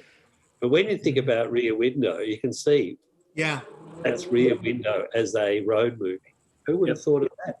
Yeah. The story, I don't know if this is true or not. The story that I've read about it is that Richard Franklin gave de Roche a copy of the script of Rear Window just as an example of how he wanted the script typed. Yeah. What he wanted the script to look like. Oh my God. And de Roche, read it and was like, remade. Let's do this, but put it in a car. Or let's put it on the road. I mean, let's put it in moving vehicles, and then that's where then it took off from there. It's got an ingenious kind of final confrontation, I think, unlike anything I've ever seen. Oh yeah, the drive through the city and getting stuck. By the time you're back in the city still feel helpless, and it's very well done in that way. And So road games is a fun one for sure. Speaking Maybe of what the Chris most said, outright fun on this list. What Chris said about these movies, most of these movies being made not for Australian audiences, that this one is, Jamie Lee Curtis they had cast an Australian actress, but then the U.S. distributors was like, no, we need an American. We need an American in here. So, and that's how they. I like Jamie Lee Curtis, but I feel the same way about Yankee Zephyr, which I really, really like. But I just like, you know, or Donald Pleasance, he's goofy in it and over the top like he typically is. But so yeah, it's hard to say after the fact, oh, replace Donald Pleasance with an Australian, but it just feels like surely there's a guy who could have done that part with more authenticity. Australian actress Lisa Piers. I don't know if you have any, Lisa Piers, who she is. She was the one who was originally cast and then replaced by Jamie Lee Curtis, which I find this interesting that it caused one of the early rifts between the actors unions in the US and in Australia, because the actors union in Australia was like, no, we want to use our, Australian talent. Hell yes, that should be. And ultimately, the U.S. distributors like, if I add another zero to the check, will you let it happen then? And they're like, yeah. Well, it's interesting because I think it's one of Jamie Lee's better early performances because, it's not Laurie Strode, who's just kind of a plain Jane Wallflower. I like that Hitch is flirtatious. She's goofy. And I think it's just it plays more into what I understand Jamie Lee to be, like, as far as sure. It's just a very goofy, fun role. Her natural quirkiness. Yes, that's exactly. That's much more than in some of the other more actorly performances. And I think one of the things that's magical about Road Games is obvious. We've pointed out that I love the Australian films of this era, but I am a sucker for road movies. Like they are a love, and to have these two magical things plus a legitimate scream queen. I mean, this movie, I think when I watched it recently, I made the connection, like, how is this not somehow larger part of my film vernacular? How is this not in my top list? Because it's so perfectly what I like. Got all the pieces of the puzzle in it, basically. Yeah. And Michael, you reminded me what her name is in the film. Hitch? Yeah. Jeez. I didn't. Oh, yep. Get it. There you go. I see what they Shut did up, there. Chris. Stop making me look stupid. All right. So, Everett Duroche's writing, he's writing about nature striking back. He's writing about, hitchhiking or, sort of dangerous road goings on, Hitchcock on wheels. Clearly the next step, or maybe not the next step, but clearly to round out things, you need a giant boar that's just gonna destroy people, and that seems to be, to me that's the natural progression of life. Sure, that's the way I look at things. Yeah, so the next movie is Razorback. You got to say it like Chris Haywood says in the movie. Yeah. I revisited this 2 nights ago because I hadn't seen it in, again, a bajillion years. I remember very vividly, though, some of the imagery from this, way mostly back Gregory Harrison, I think, was probably the imagery you're remembering for this. My word. I'd forgotten that he's like shirtless in this. Both Elwood and I are just like, well, this movie's the best movie ever made. So, but it's Razorback's giving you the vapors. It is. But what I know, my big thing is like, visually, it continued to blow my mind. I'm like the hallucination walking through. This was Duran Duran video maker Russell Mulcahy, most famous at that time for making the very cinematic Hungry Like the Wolf video. Right. And this was his first cinema feature film. And this film and Highlander a couple years later, they both feel like a guy who thinks they're going to stop letting him make movies at any second. He's literally throwing everything but the kitchen sink in every scene. It's off the charts stylistically in a way that doesn't always serve the story, to be fair. But there's not much story. Well, right, that doesn't help either. But the joy of the filmmaking is you feel it. Let's try anything anybody can think of. we'll figure it out and we'll do it. It has that sort of go for broke feeling that I like about, is what I like about both films. Just the foggy, weird. Oh my God. You know, the cover of it with the cover of this one compared to Road Games is similar by a similar kind of artist, but it's this very classy, you know, the Razorback sort of in looming over the thing like Darth Vader's helmet, you know, in the Empire Strikes Back poster. But you can't quite make out the details. It's in the shadows. Thank God. It's mostly in the shadows. That works great. It's Jaws of the Outback, basically, in that way. But then the other thing that it needs, it's got the lone tree in the wide landscape and the little truck with the headlights in the mist. The headlights getting picked up by the dust and the dirt and the wind or whatever. And it's headlights. It's all this natural lighting things glowing in the dark in these magical, mystical, weird music video sort of ways. It's this kinetic editing. Dean Semler's lighting is just off the charts. Cool. There's nothing about this film, even though there's parts of it that are gross. And apparently the attack, the very famous attack in the car of who we think is our hero when you're starting to watch the movie, this American woman reporter, apparently it was toned down on 2 or 3 different tries to get it R-rated, essentially. There's apparently an off-the-hook, bloody, violent, just horrific version of that scene. I think what made it into the movie is impactful enough on its own. So sometimes less is more. I'm not sure. But there's grisly horror-like things in this. The 2 Aussie sort of lower class country bumpkin guys are just, they're funny and they're entertaining in a way. They're vicious, but they're just gross and horrible. And because of that, they're scarier in that these hillbilly guys, like, you kind of believe they exist, and it's just very scary. Harrison is, I think he's kind of bland, but in that way, he's perfect. He's this perfect, plop this everyman, good-looking guy down in this crazy world with all these wacky side characters and stuff.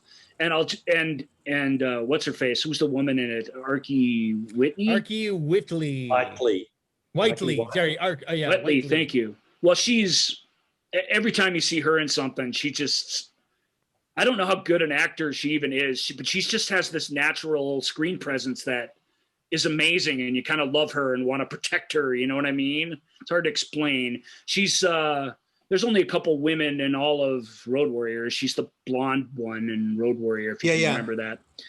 She's great. The gyro captain's girlfriend. That's right. Ultimately, yes.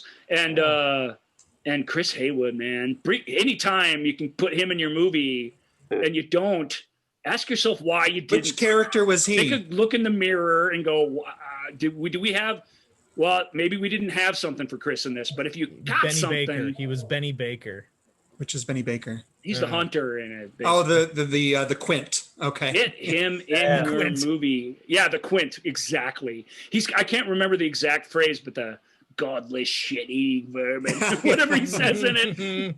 He is awesome. that was one of my big problems, because obviously visually and with the Gregory Harrison, semi-nudity was great, but that was upon this recent viewing. I'm like, the fact that we switched perspectives multiple times, I don't think helped the film.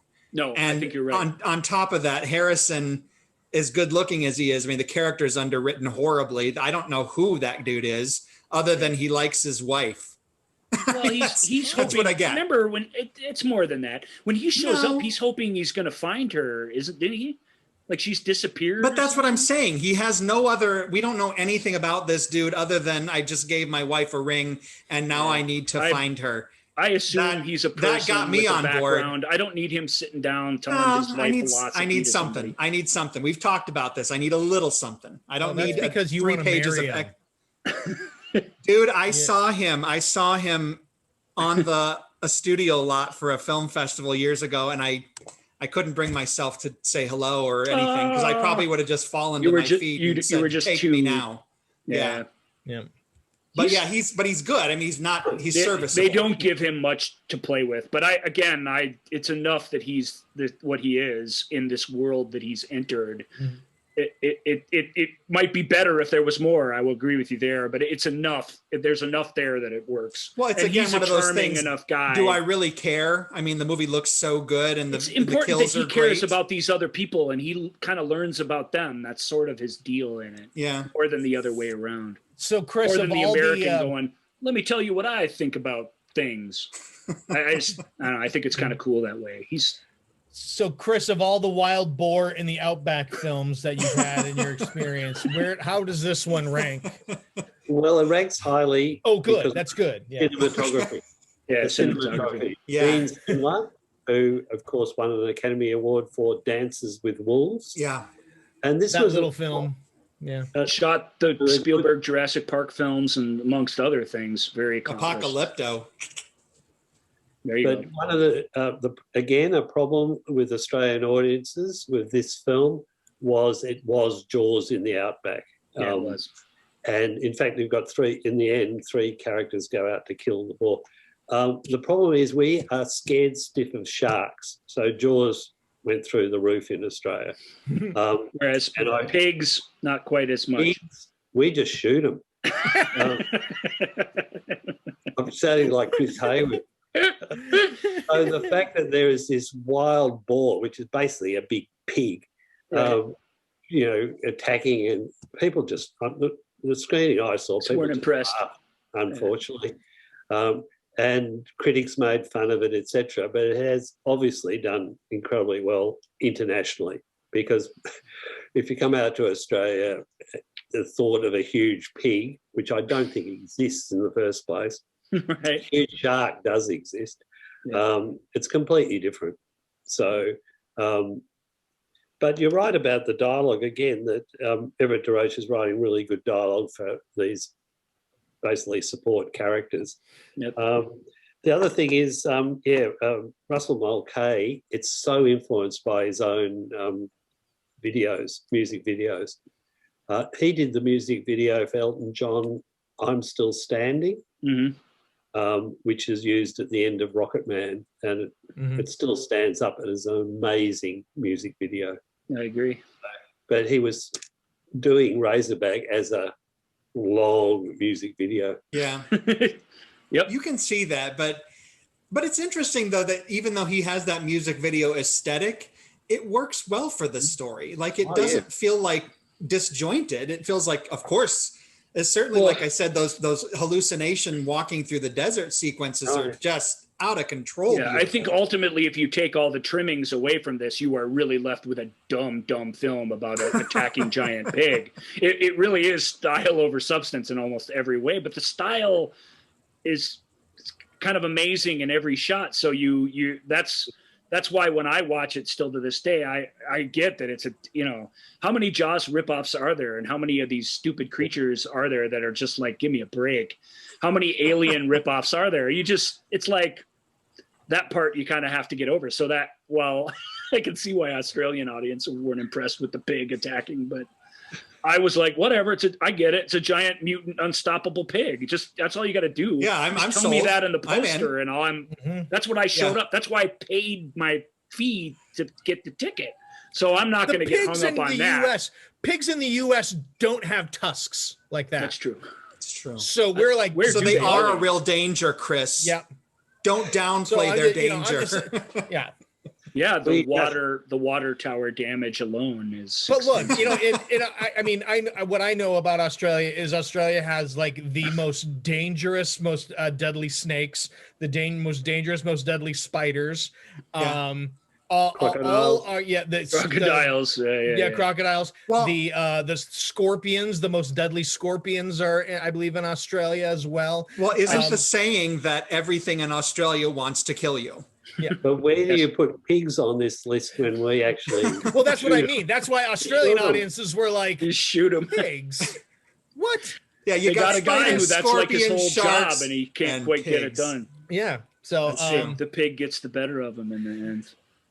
Yeah, I'll just do this quick aside before we move on to number one. We're there, everybody. Yay. One of my favorite Australian films. If we had broadened this out, other than from this golden era of Ozploitation films, one of my favorite films ever made in Australia is Rogue. The crocodile attacks movie with that poster art and the cover of the video make it look like it's just some piece of junk sci-fi afternoon channel. Yeah, that is a really accomplished, wonderful monster movie that people who are fans of that sort of thing need to see.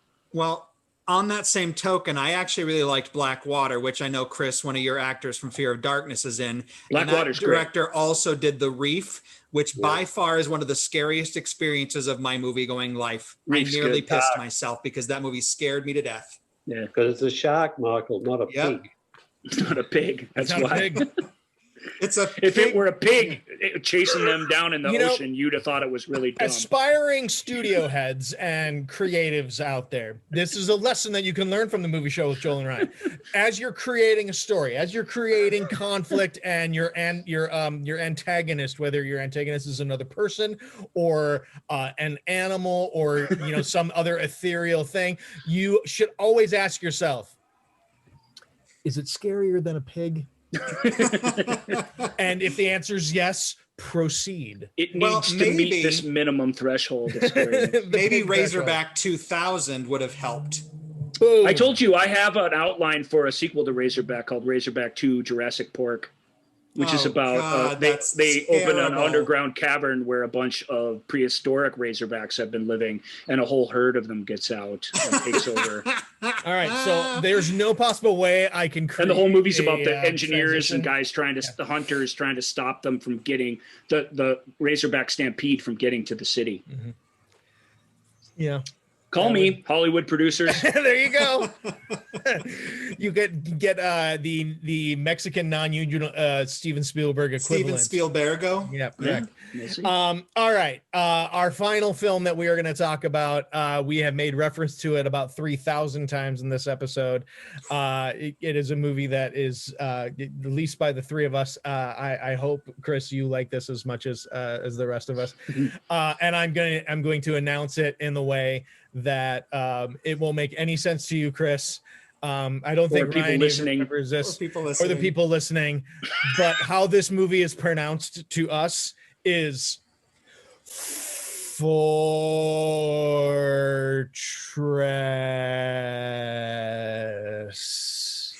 Yay!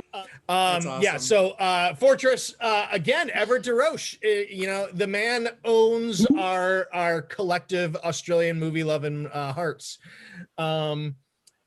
Based before I let you gush, Michael, because we know how special this movie is to you. It's based on sort of this the 1972 Faraday primary school kidnapping. And also obviously if you've watched the movie, it has it's heavily influenced also by Lord of the Flies.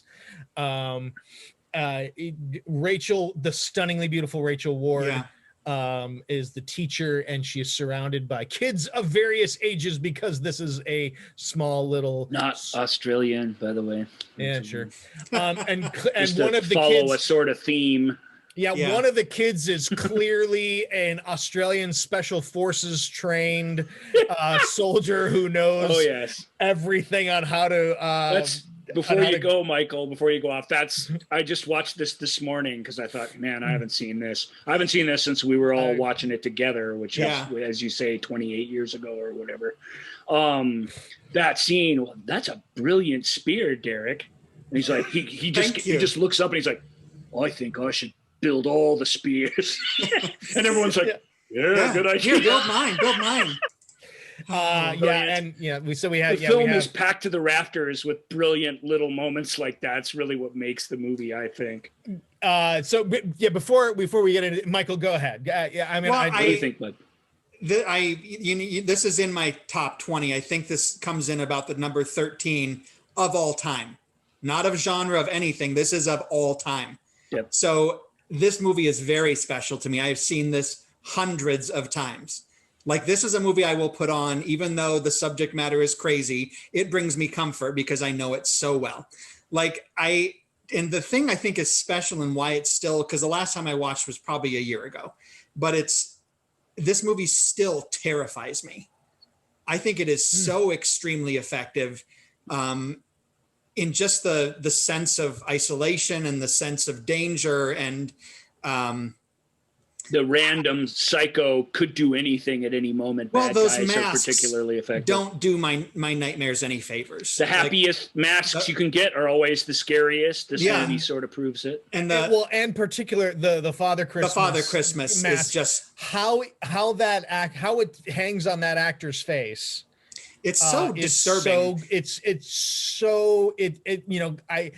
Whatever they did, if they adhered it in a certain way to make sure that his eyes would be the way his cheekbones talked. Oh man, it's terrific. There are some things that don't always hold up. I look past anything at this point that I look at as an adult, but there are still things. I mean, the whole sequence inside the farmhouse with the old couple is beyond upsetting to me. Like every time I see it, I just can't handle it. My favorite moment in the whole movie, you guys. My favorite moment, and it was then, it is still to the now. It's can't remember her name. Narelle trying to save the fish.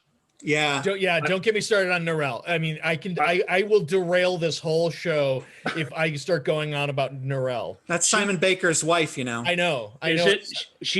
Her trying to save every one of those fish is upsetting. In that crazy situation. There's something. Again, it's the specificity of it. There's something so human and yet so weird and inappropriate about it, and yet believable about it. That it just. That whole sequence, I think one of the gifts of that film is the score is so overwhelmingly powerful. Like it perfectly suits what is happening in every scene. The score is all Yamaha DX7s from 1985s, but that's what it kind of had to be. It's one guy playing a bunch of synthesizers. I wish it were something different sometimes, but like Michael says, it's not. Even if it's dates the thing in a way the rest of the movie's kind of timeless almost, because even the trucks aren't 85. It feels like another world from the past. The school children feel like they're from the turn of the other century, not,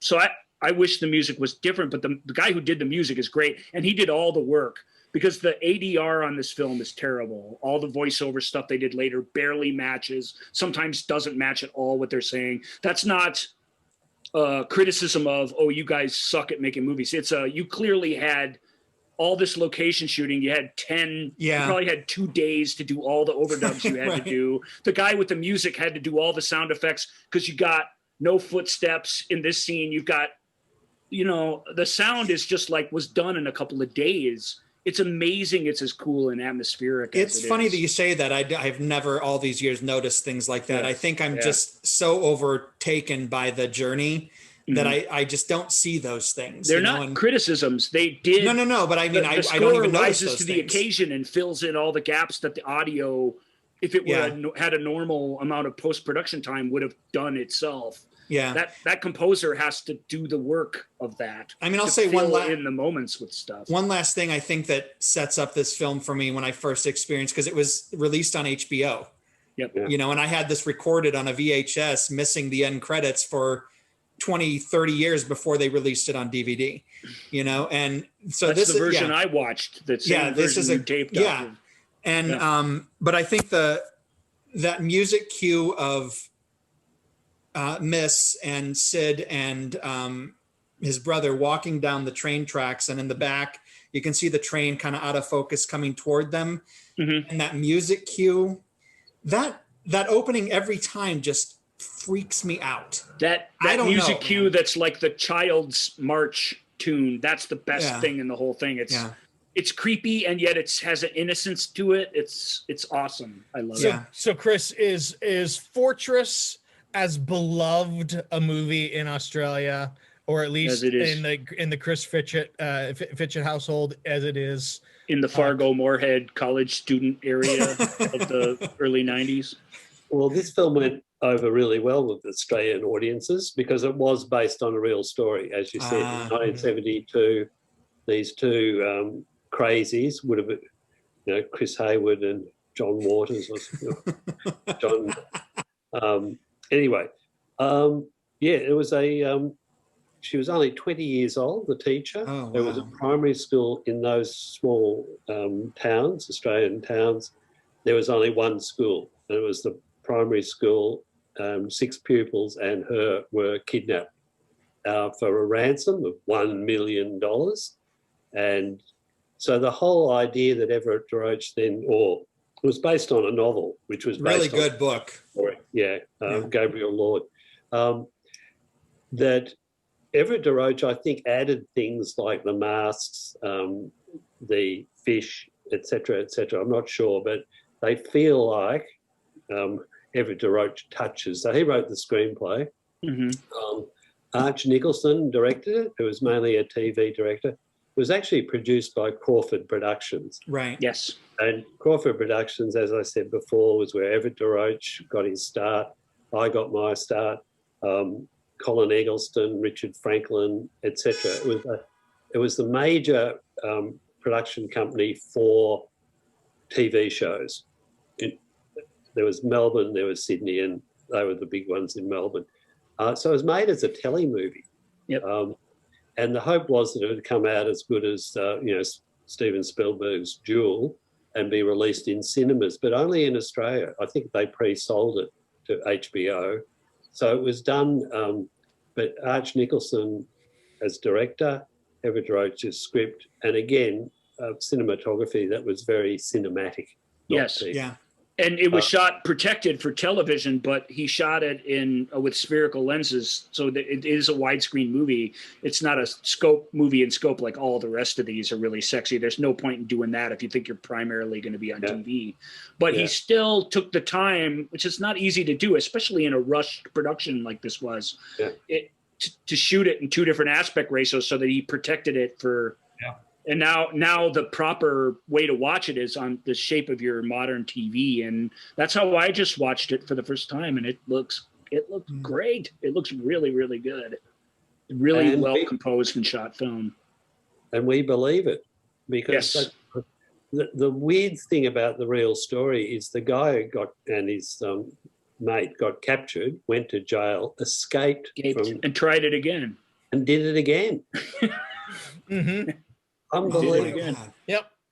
And the difference is that we love Rachel Ward because she married an Australian, Brian Brown, and she gave up living in England, came out to Australia, living in Sydney. So she was no problems about an imported actor, and based on a real story. So and the kids are fantastic. They really are good. I quote this movie at least once a day. That's not a joke. There's something will come out. Miss, I have to go to the toilet. Narelle. I mean, any of these. This movie is so ingrained in my head.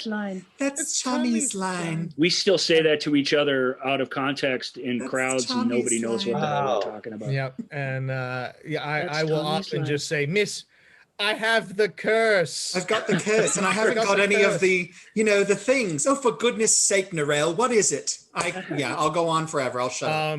I love this. It's a very movie. quotable film. Why did Narelle leave then? Did she leave because she had the curse? Yes. Yes. She was embarrassed. She was embarrassed. She's young enough to be super embarrassed by that. That's exactly why. But see, these are the things that weigh on me after I've seen the movie for 3,000 times.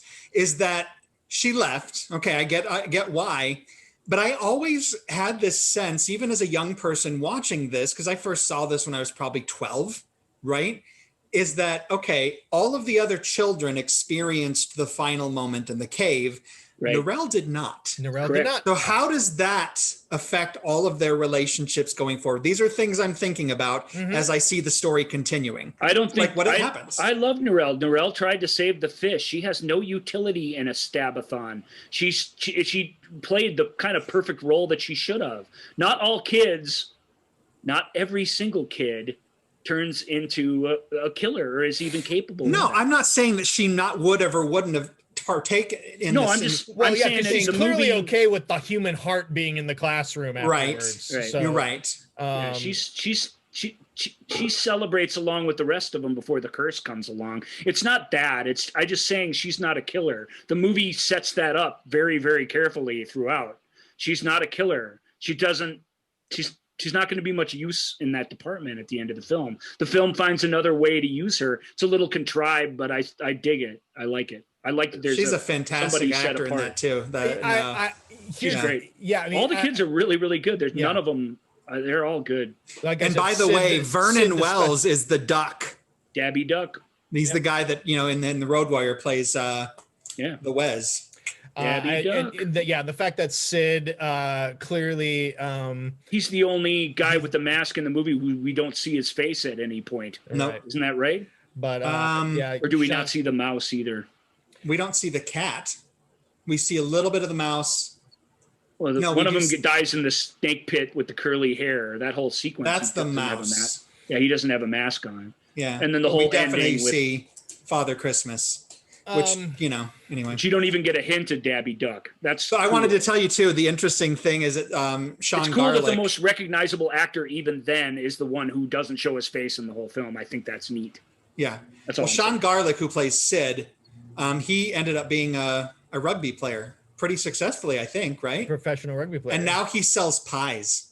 Nice. I looked him up because I had a crush on him when I was a kid. Of course, that is quite an evolution from actor playing psycho, to becoming a rugby player to selling pies. But the thing about Fortress overall for me is that it, as many times as I've seen it and as dated as it sometimes can be, it still has immense power. Like it still chills me to the bone. It's only dated by that same synthesizer sound in every song, and that's nobody's fault. That was state of the art at the time. Yeah. It is otherwise timeless in a magical way, I think. I've often had a dream, this sounds really stupid, but even though I hate remakes and most of the time they don't need to be done, I've toyed with the idea of penning a remake. Well, you should do it just as an experiment. Right. If anyone could. But at the same time, I wouldn't want to besmirch it. You know, it's too precious to me. So well, as long as just rename the character of Sid, rename him MacGyver, and I think he'll he's a farmer's kid. He had a lot of experience. Oh my gosh. And Derek was the one doing the spears. Michael, next time you watch it, which will probably be right after we hang up here. Yep. At the very, very end, and not really spoilers, but I think kind of going back to what Ryan said about Norelle being, you know, she is not a killer and everything. She's the one at the very end who gets up and is assisting with writing on the classroom board. To me, it was clearly setting up that Norelle may be the next teacher. She will be the next person to guide the youth, and so therefore it makes sense that it would assist her in not being a killer, not being one who partook in that. But I think you guys are missing the point. It's not that she wouldn't have been involved in it just because of the fish, but the fact that she's separated. What kind of weirdness does that have with her other classmates? Yeah, what was that like when she finally? Yeah, what was it like back? when you cut the heart out? She came back saying, "Sorry, I ran away, guys, but I had the curse. I was hiding under a tree." No, but it's I don't think it affects her at all. She's and then one everyone's of the first like, people "Look in the what room. we found! Look what we got!" Psychologically, some of the younger kids are going to be like, "This bitch didn't know. She wasn't part of it. She can't be part of this." You do this all the time. You imagine some other movie, and then you just get obsessed about it. There's nothing in the movie that suggests she's not totally on Team Classroom the whole way at the end. She's the second person in the room when they gather around those inspectors and get all gangsta on them. They cut to her twice during that sequence. I just watched it, and she's hardcore. You don't know what she has hiding in that cast. She probably has a shit hiding in the cast, and she's like, "Look, you want me to answer more questions?" Probably. Well, that Simon Baker script I wrote 100 years ago. I wrote a role for Rebecca Rigg because that's his wife. So it's important. She's a good actor. Write a short film, Michael or Chris, one of you. Write a short film about that moment Norelle comes back to the cave area. Awkward. Yeah. Right. No, what happens? No, what happens? Because they had to wait to be rescued, right? Yeah. So they go out and get Norelle. They bring her back. What is said at that moment? That's what I mean. I want you guys to write this. She sees that all her friends are okay. She hugs her teacher because she's a total teacher's pet, and they all conspire with what to do at the end. She's on the team.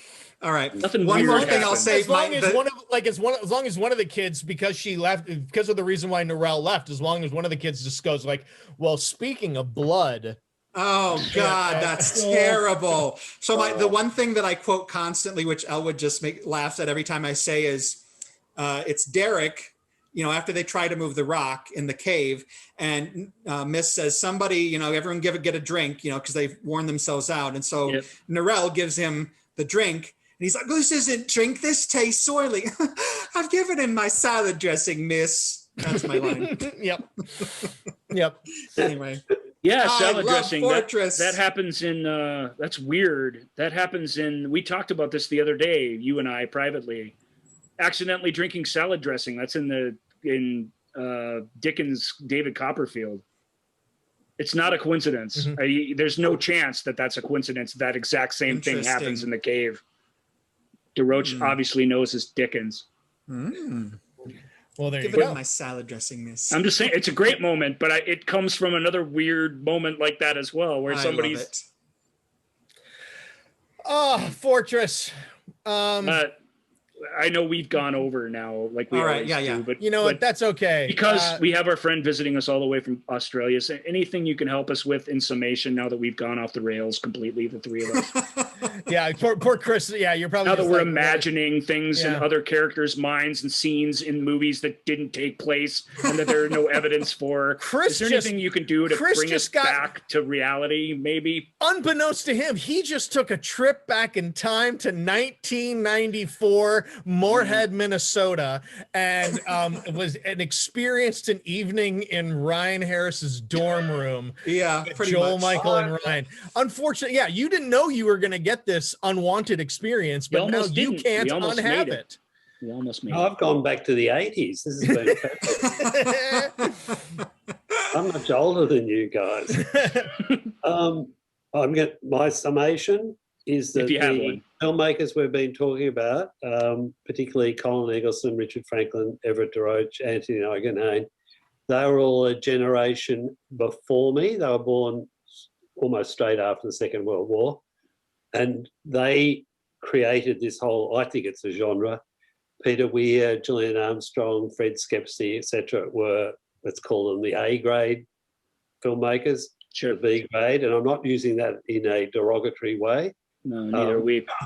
And I'd like to give a special award today to Everett DeRoche, Indeed. who wrote all 5 of the top 5. Amazing. How we just talked about these films. These are weird, off the rails, different. They're reaching all these different